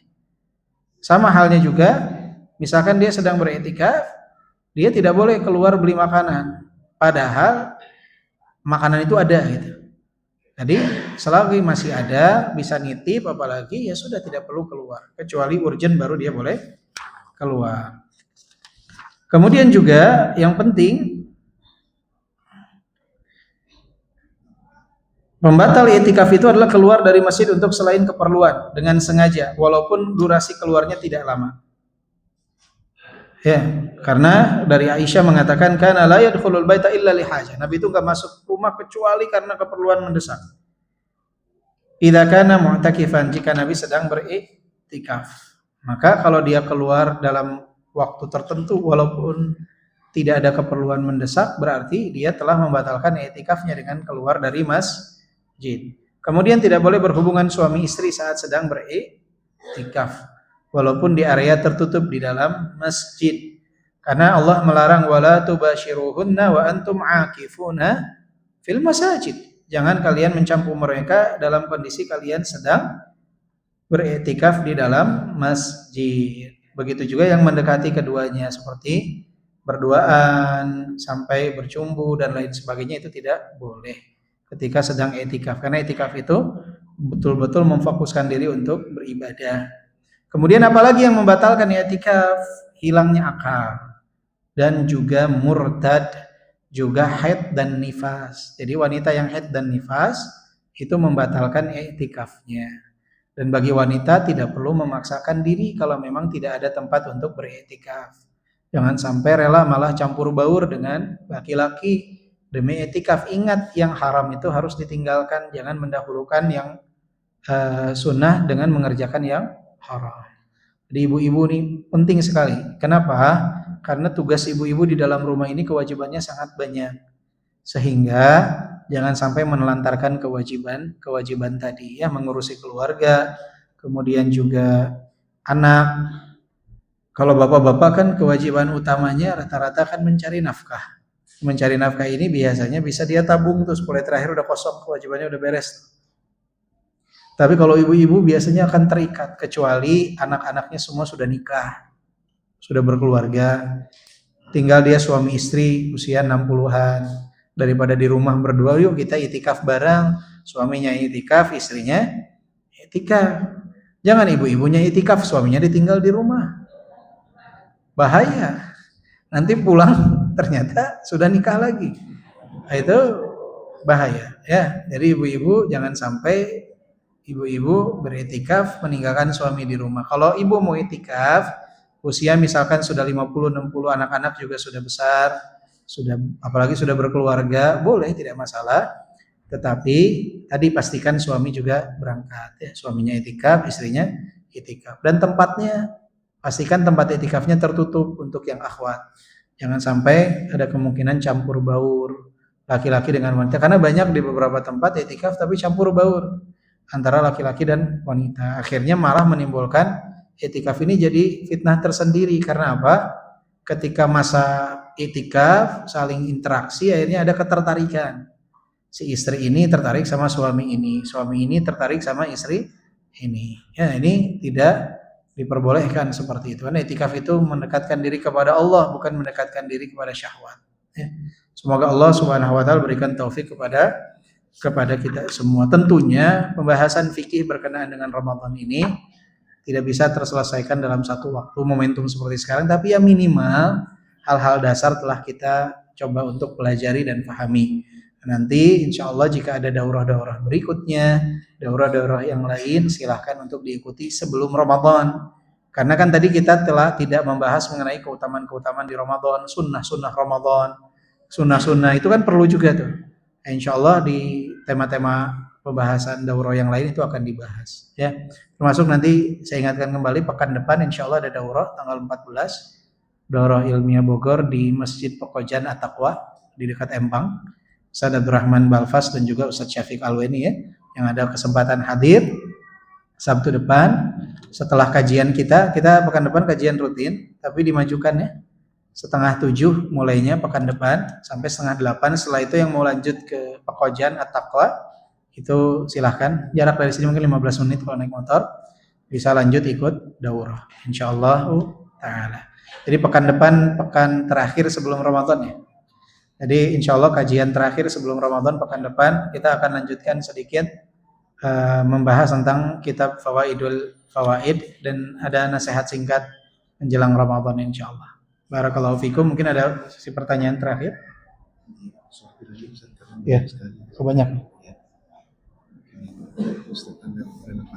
Baik. Bagaimana dengan penetapan waktu puasa di negara yang waktu siangnya lebih panjang atau malamnya lebih panjang? Atau ada yang satu musimnya sepanjang hari siang, sepanjang hari malam? Sebagian orang yang tidak suka dengan Islam juga menyerang Islam dari hal ini, menganggap bahwa Islam tidak tahu tentang adanya negeri ini. Islam tahu tentang adanya negeri ini. Oleh sebab itu, di zaman Islam dulu berkuasa, di zaman Islam dulu, di zaman para sahabat, itu para sahabat itu sudah ada masuk ke daerah-daerah bersalju di belahan bumi bagian utara, yang mana waktu malam mereka itu biasanya condong lebih panjang di beberapa musim dibandingkan waktu siang. Dan para ulama juga telah memfatwakan berkenaan dengan hal ini. Maka selama di sana ada terbit fajar dan terbenam matahari, maka mengikuti waktu terbit fajar dan terbenamnya matahari walaupun malam hanya 5 jam ataupun siangnya hanya 5 jam. Kemudian untuk daerah-daerah yang sepanjang waktunya adalah siang dan sepanjang waktunya adalah malam, maka itu disesuaikan dengan daerah terdekat. Yang perlu diketahui bahwa Islam itu mengatur, ada aturan umum. Nah, aturan umum ini kan nggak mungkin semuanya itu dirinci. Hal-hal khusus. Tapi hal-hal khusus itu juga diatur dalam Islam. Contoh ya, contoh saja. Orang itu dia berwudu. Kapan wudu ini batal? Di saat terjadinya pembatal-pembatal wudu. Ini hukum umum. Apakah Islam tidak tahu di sana ada orang yang punya penyakit keluar darah istihadah secara terus-menerus? Tahu. Di sana nanti ada hukum rinciannya. Yang mana hukum umum ini nggak berlaku untuk hukum yang untuk beberapa orang tertentu. Kan nggak mungkin ada segelintir orang kemudian diberitahukannya hukum segelintir orang ini. Enggak. Hukum umum dulu, baru nanti hukum-hukum rinciannya itu ada penjelasannya. Islam itu menjelaskan dari cara buang hajat sampai segalanya. Nggak mungkin hal seperti ini tidak dibahas. Jadi akan tetapi ada hukum umum, baru ada hukum khusus. Ya, justru Islam ini paling relevan karena Islam ini tidak pakai jam dalam puasa, tapi penentuannya terbit fajar sampai terbenam matahari. Jadi sepanjang zaman berlaku. Sepanjang zaman berlaku. Dulu saya ada kawan sekelas itu tidak beragama Islam, beragama agama yang lain, Hindu kalau tidak salah. Dia kan ada puasa juga. Kemudian saya tanya puasanya dari kapan sampai kapan? Dia bilang dari jam 6. Saya bilang ini pasti ada yang salah, ada yang udah dirubah di agama kalian. Kenapa? Saya bilang dari dulu nggak ada tuh jam 6. Istilah jam 6 tuh belum ada zaman dulu. Kalau dalam Islam dari terbit fajar. Dari dulu sampai sekarang tuh berlaku. Sampai akhir zaman berlaku. Tapi dari jam 6 itu dulu nggak ada jam 6. Berarti ada yang dirubah dalam agama Anda. Ada sesuatu yang telah dirubah. Islam Masya Allah universal ya.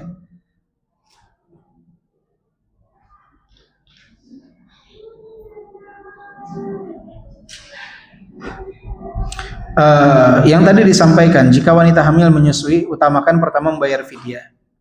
Jika ada kesempatan untuk berpuasa, min bab ihtiyat, sebagai bentuk jaga-jaga, ya, kehati-hatian, maka dia boleh mencicil untuk mengqadha. Ya, awal dasarnya adalah fidyah. Allah alam, saya condongnya ke pendapat tersebut.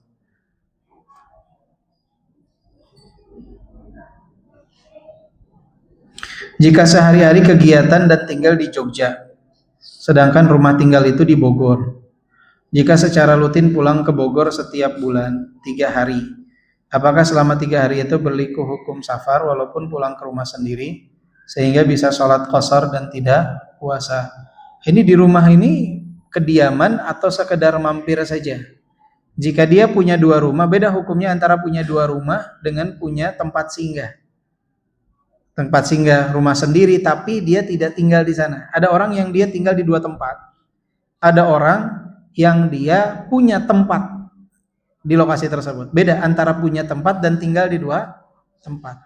Jika dia tinggal di Bogor dan Jogja, maka dia ketika sampai di Bogor berlaku hukum mukim, sampai di Jogja berlaku hukum mukim. Di perjalanannya berlaku hukum safar. Tapi kalau dia sebetulnya tinggal di Jogja, tapi di Bogor ini ada keluarganya, dia mampir ke keluarganya setiap bulan, itu berlaku hukum safar. Dia mampir ke rumah anaknya, mampir ke rumah orang tuanya, maka saat di Bogor berlaku hukum safar jika kurang dari 4 hari.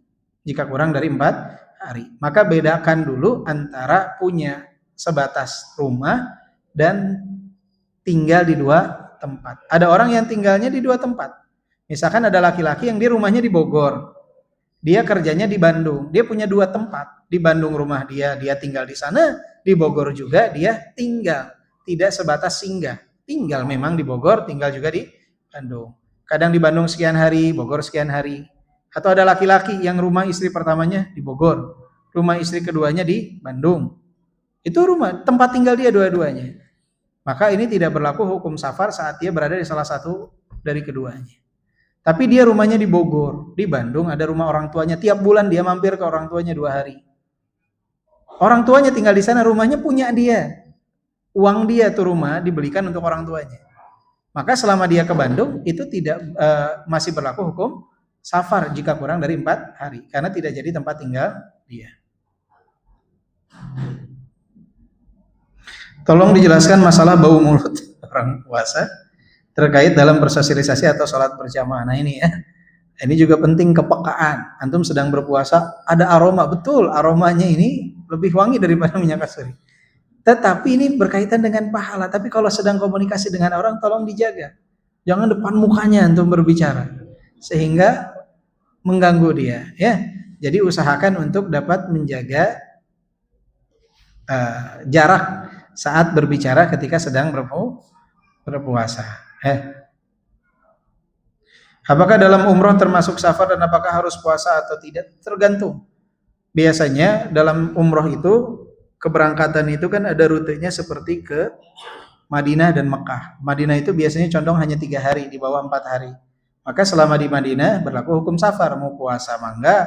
Di perjalanannya bebas, puasa boleh, tidak boleh. Begitu sampai di Madinah jika 3 hari, dia mau puasa boleh, mau tidak juga boleh, karena masih berlaku hukum safar. Tapi dia misalkan di Mekahnya dia itikaf 10 hari.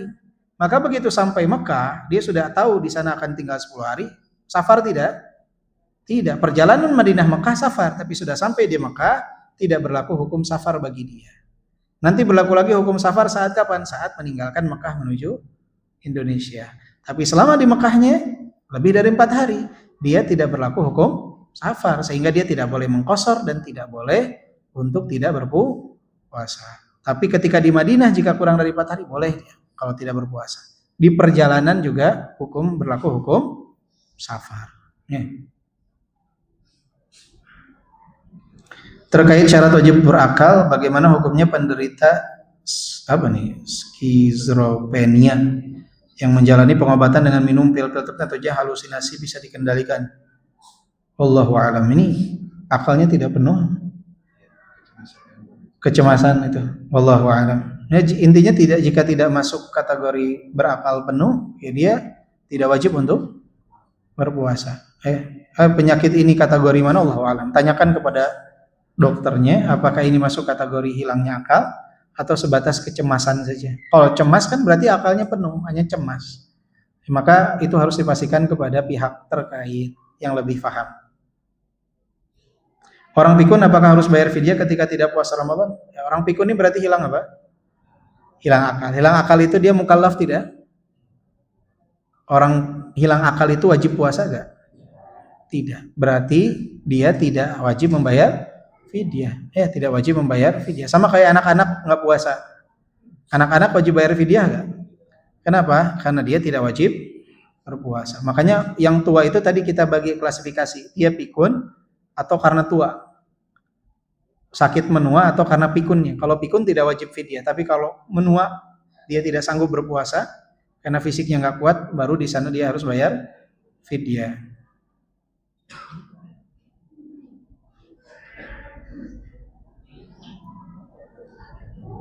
Jika perempuan ada penyakit, kemudian jika mens itu lama bisa lebih dari 14 hari. Jika masuk Ramadan, bolehkah melakukan suntik pengendali hormon agar mens bisa normal? Wallahu a'lam. Kalau bisa normal, kenapa harus di Ramadan aja dia suntik? Kalau memang bisa diobati dan ini masuk kategori penyakit, harusnya di bulan-bulan lain juga dia berobat. Kenapa harus di bulan Ramadan?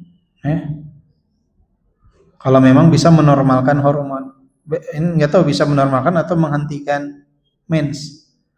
Jadi wallahu a'lam. Nanti bisa ditanyakan lagi kepada yang lain. Saat adzan sahur kita masih ada makanan di mulut. Adzan sahur, adzan subuh kali. Adzan sahur saya baru tahu ada adzan sahur.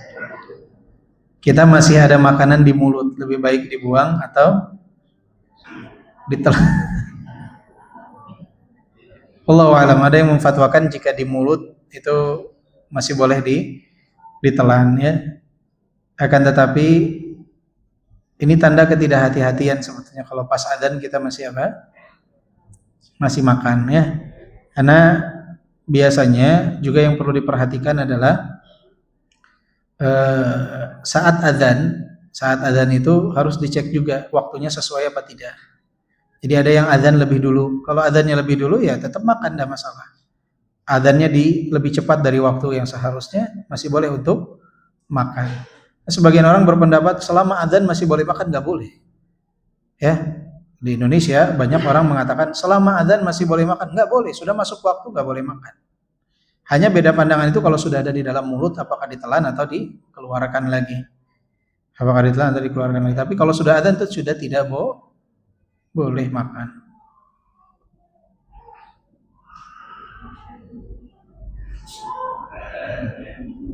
Ini sama ya, yang menyusui sudah bayar fidyah tapi pengen mengqadha boleh. Karena tadi ya bentuk ihtiyat, kehati-hatian.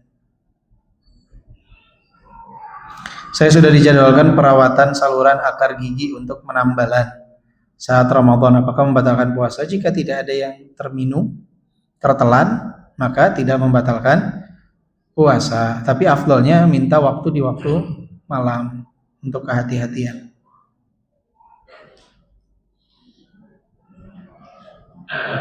Apakah terapi nebu, terapi uap di hidung dapat menghilangkan sesak napas, dapat membatalkan puasa? Ada yang terhirup masuk ke dalam rongga tubuh gak? Ada ya, cairannya masuk ke dalam biasanya. Nah, itu sebaiknya dilakukannya di waktu malam, tidak di waktu siang.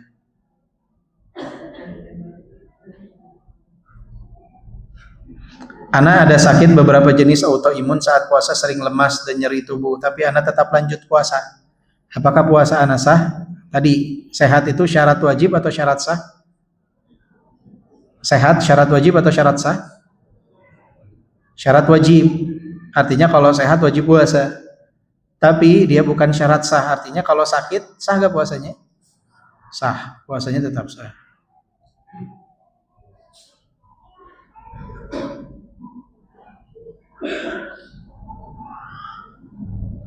Apakah fidyah boleh dibayarkan pada rentang waktu setelah Ramadan, yaitu pada bulan Syawal sampai Sya'ban tahun berikutnya? Kalau misalkan belum dibayarkan, boleh dibayarkan. Belum ada dananya, misalkan belum ada uangnya, boleh dibayarkan setelahnya. Kemudian apakah boleh mengikuti acara tarhib Ramadan yang diselenggarakan oleh DKM Masjid? Acara tarhib Ramadan biasanya terdiri dari penampilan dai cilik, kajian tematik, anak masjid, hafalan surat dan doa.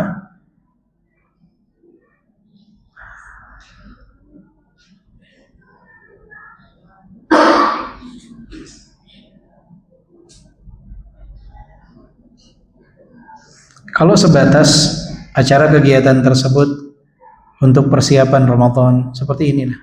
Menjelang Ramadan kita bahas fikih Ramadan, hal-hal yang manfaat, dan tidak mengkhususkan tanggal tertentu, momentum tertentu, tidak menganggap lebih utama dari selainnya, tidak masalah. Tapi kalau di dalamnya ada kemungkaran-kemungkaran, itu yang tidak dibolehkan.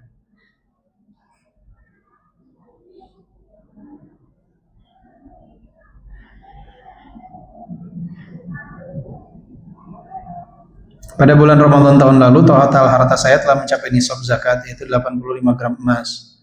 Saat itu harga emas sekitar 1.500.000 per gram. Sehingga total harta saya kurang lebih 130 juta.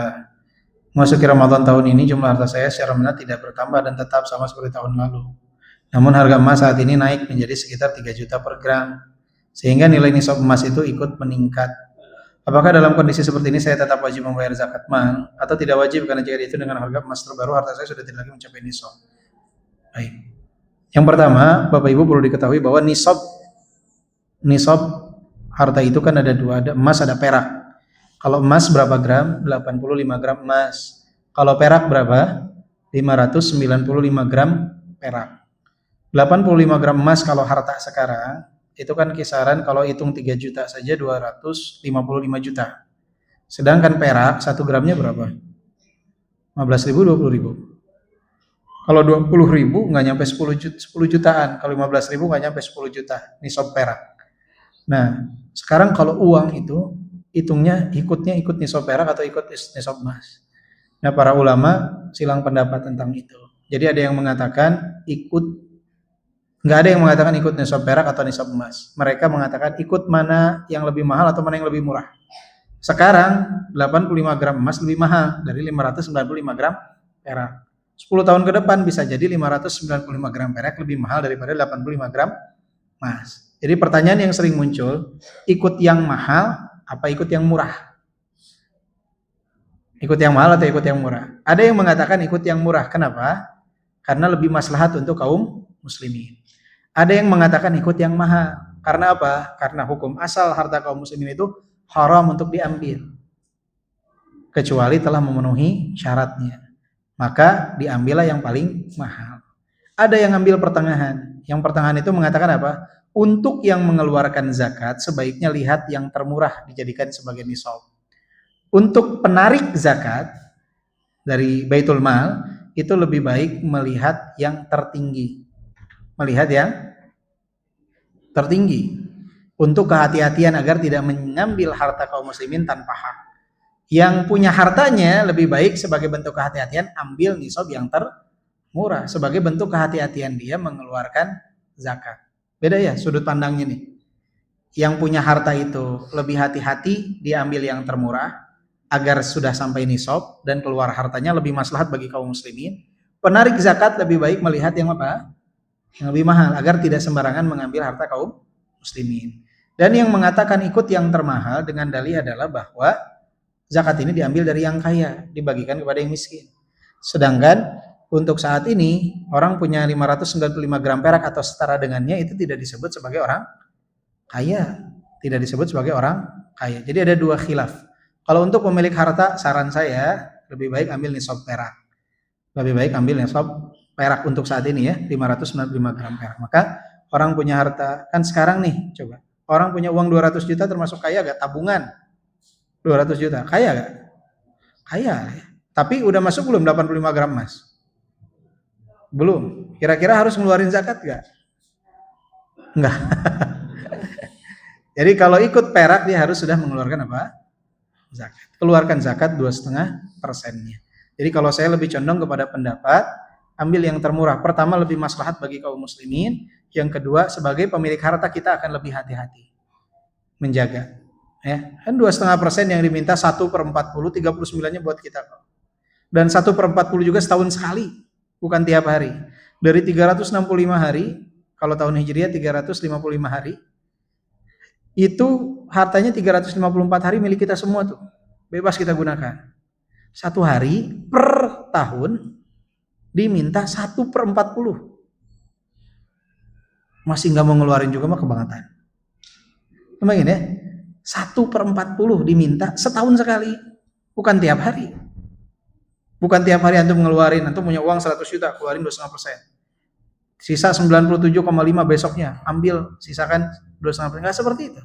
Ini setahun, sehari, keluarkan 2,5%. 1/40. Maka ambil yang terendah. Harta saya sudah tidak lagi mencapai nisab. Jadi kalau dihitung dari nisab perak, dia masih termasuk nisab. Tapi kalau hitunglah misalkan tidak ada, misalkan patokannya adalah yang termurah saja dia nggak masuk nisab yang termurah, misalkan perak pun ikut naik. Apakah harta dia nisab? Nggak termasuk nisab berarti sudah berkurang dari apa? Dari nisab. Karena walaupun nominalnya sama, nilainya sudah turun. Misalkan contoh tidak ada 595 gram perak nih, yang ada patokannya hanya emas. Tadinya uangnya itu 130 juta, itu di atas nisab. Kemudian uang dia itu segitu aja, agak emas naik. Setelah 1 tahun, harta dia ini tidak setara dengan 85 gram emas. Apakah wajib zakat? Tidak wajib. Kenapa? Karena sudah di bawah nisab. Nominalnya sama tapi nilai hartanya sudah berkurang. Nilai hartanya telah berkurang. Oleh sebab itu, kalau dalam jangka waktu yang panjang, jangan nabung uang cash. Uang cash itu ada untuk diputer, jangan ditabung. Jadi kalau bisa uang cash di tabungan itu jangan banyak-banyak, sedikit aja, mendingan puter, bagikan usaha. Ataupun kalau dalam jangka waktu yang panjang nabung emas. Tapi emas itu bukan investasi yang baik dalam jangka waktu pendek. Nyesek antum beli emas sekarang, bulan depan mau dijual lagi, turunnya Masya Allah tuh. Ya, jadi emas itu untuk 10 tahun, 20 tahun tabungan. Tapi kalau untuk jangka waktu pendek mendingan diputar uangnya, jangan ditabung karena nilai uang itu akan terus berkurang.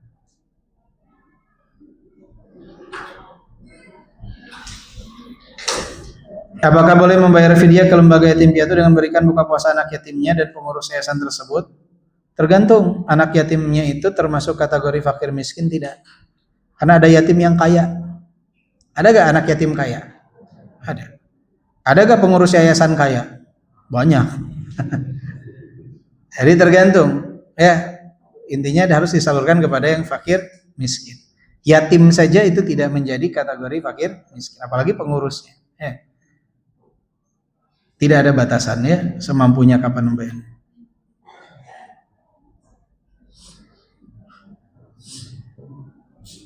Bagaimana puasa kita yang belum sesuai syariat, dalam haid, dalam sakit, dalam nifas?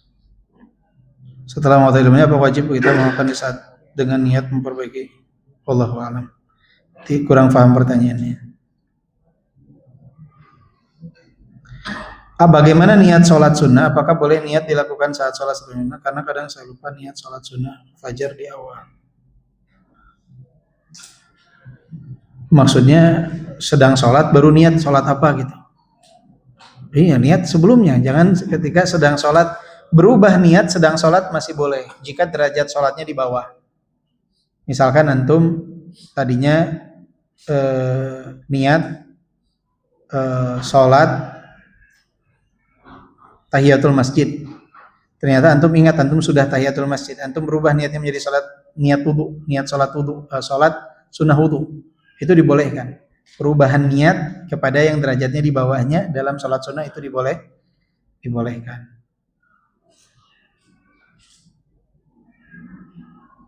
Bagaimana cara mengqadha puasa Ramadan yang tahun-tahun lalu saya tidak puasa karena kesengajaan klien, saya tidak ingat. Diperkirakan bertobat kepada Allah dan mengqadha puasa tersebut. Walaupun banyak ulama yang mengatakan tidak ada qadha bagi yang lalai mengerjakannya karena dosanya sangat besar. Sudah tinggal bersandar kepada ampunan. Tapi banyak ulama yang mengatakan juga harus mengqadha. Jika kita ikuti ulama yang berpendapat harus mengqadha, diperkirakan berapa kemudian berpuasa di hari-hari tersebut. Jika safar lebih dari 80 kilo tapi menggunakan pesawat dan tidak memberatkan, manakah yang lebih utama, melanjutkan puasa atau ambil rukhsahnya? Mana yang Allah lebih suka? Yang pertama adalah safar ini tidak dilihat dari kendaraan yang digunakan. Baik pesawat, mobil, nyaman, tidak nyaman, tetap dalam kondisi safar dia punya pilihan, mau puasa atau tidak. Dan sahabat ada yang puasa, ada yang tidak. Mana yang lebih utama tergantung dari kondisi. Ada di antara kita yang enggak sanggup puasa di luar Ramadan, berat untuk mengqadha, maka lebih baik dia tetap puasa kalau puasanya nyaman. Tapi kalau memberatkan lebih baik dia berbuka. Lebih baik berbuka. Maka kalau sedang safar dan kita justru lebih berat mengqadha setelah Ramadan, lebih baik kita lanjutkan puasa selama memang tidak memberatkan.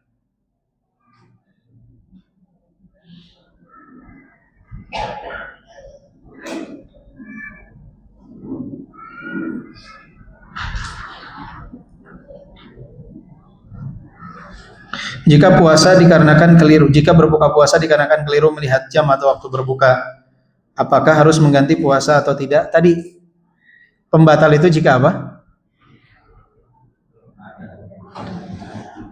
Ilmu, ingat, sengaja. Berarti ini faktor ilmunya terpenuhi tidak?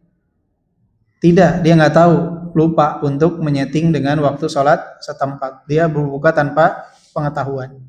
Maka tidak batal hukum bagi dia puasa tersebut.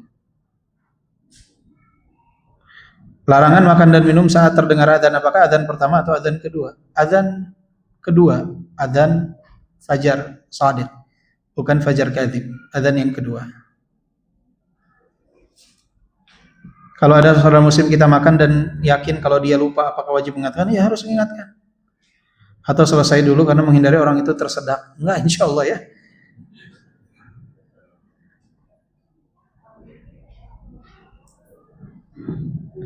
Untuk memberi makan 60 fakir miskin ini masing-masing suami istri atau hanya salah satunya saja? Ini pertanyaan bagus. Apakah kafarah itu wajib bagi suami istri keduanya atau salah satunya? Atau salah satunya saja? Wallahu a'lam. Ini PR buat Anda nih. Cuman kalau dilihat dari apa yang Nabi sampaikan kepada sahabat tersebut, itu hanya kepada salah satunya saja. Tetapi ini harus dicek lagi ya. Khawatir anak keliru.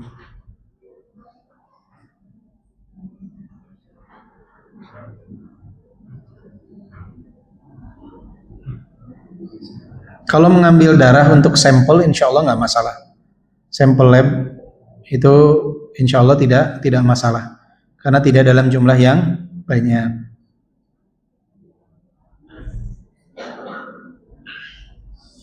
Kalau seorang makan ketika puasa karena lupa dan diingatkan, apakah dia boleh menutup dulu dengan minum? Setahu Anda nggak boleh ya. Allah.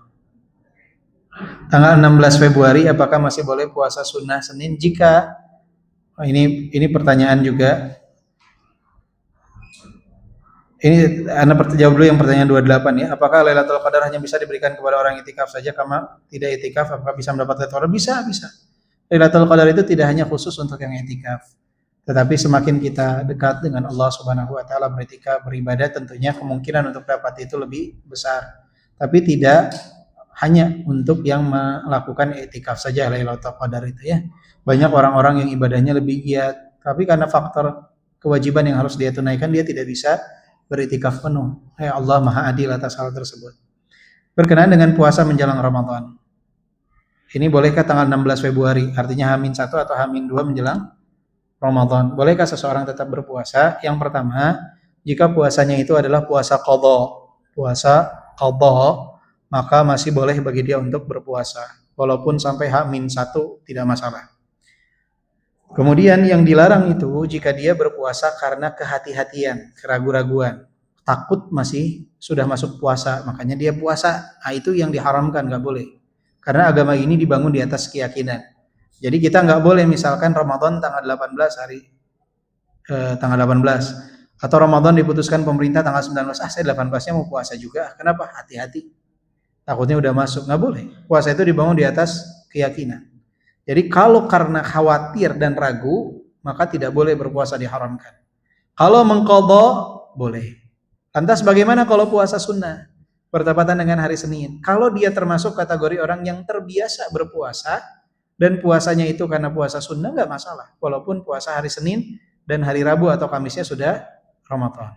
Jika dia terbiasa. Tapi kalau dia nggak terbiasa, tiba-tiba Senin puasa, ini ada pertanyaan kan, ngapain dia? Tidak terbiasa dengan puasa sunnah tersebut, tiba-tiba berpuasa. Kalau ibu terbiasa puasa sunnah, Senin Kamis bertepatan nanti dengan tanggal 16, masih boleh nggak? Masih boleh. Puasa qadha masih boleh. Yang nggak boleh itu puasa karena khawatir masuk Ramadan. Sebagai bentuk kehati-hatian itu yang tidak diperbolehkan. Semoga apa yang kita bahas bermanfaat untuk kita semua. Dan tadi yang pertanyaannya, apakah kafarah itu untuk dua-duanya atau untuk salah satu saja? Kalau dari lafaz hadis Nabi tadi, Nabi tidak memerintahkan istrinya untuk istri laki-laki tersebut untuk juga membayar kafarah. Jadi untuk satu orang, tapi nanti insya Allah kita cek kembali. Anda pastikan insya Allah pekan depan tolong diingatkan untuk dijawab pertanyaan tersebut. Kita tutup dengan doa kafaratul majlis. Jazakumullah khairan semuanya untuk panitia terutama dan para hadirin yang hadir. Semoga Allah berikan taufik kepada kita semua. Subhanakallahumma wa bihamdika asyhadu an la ilaha illa anta astaghfiruka wa atubu ilaik. Walhamdulillahirabbil alamin. Wassalamualaikum warahmatullahi wabarakatuh.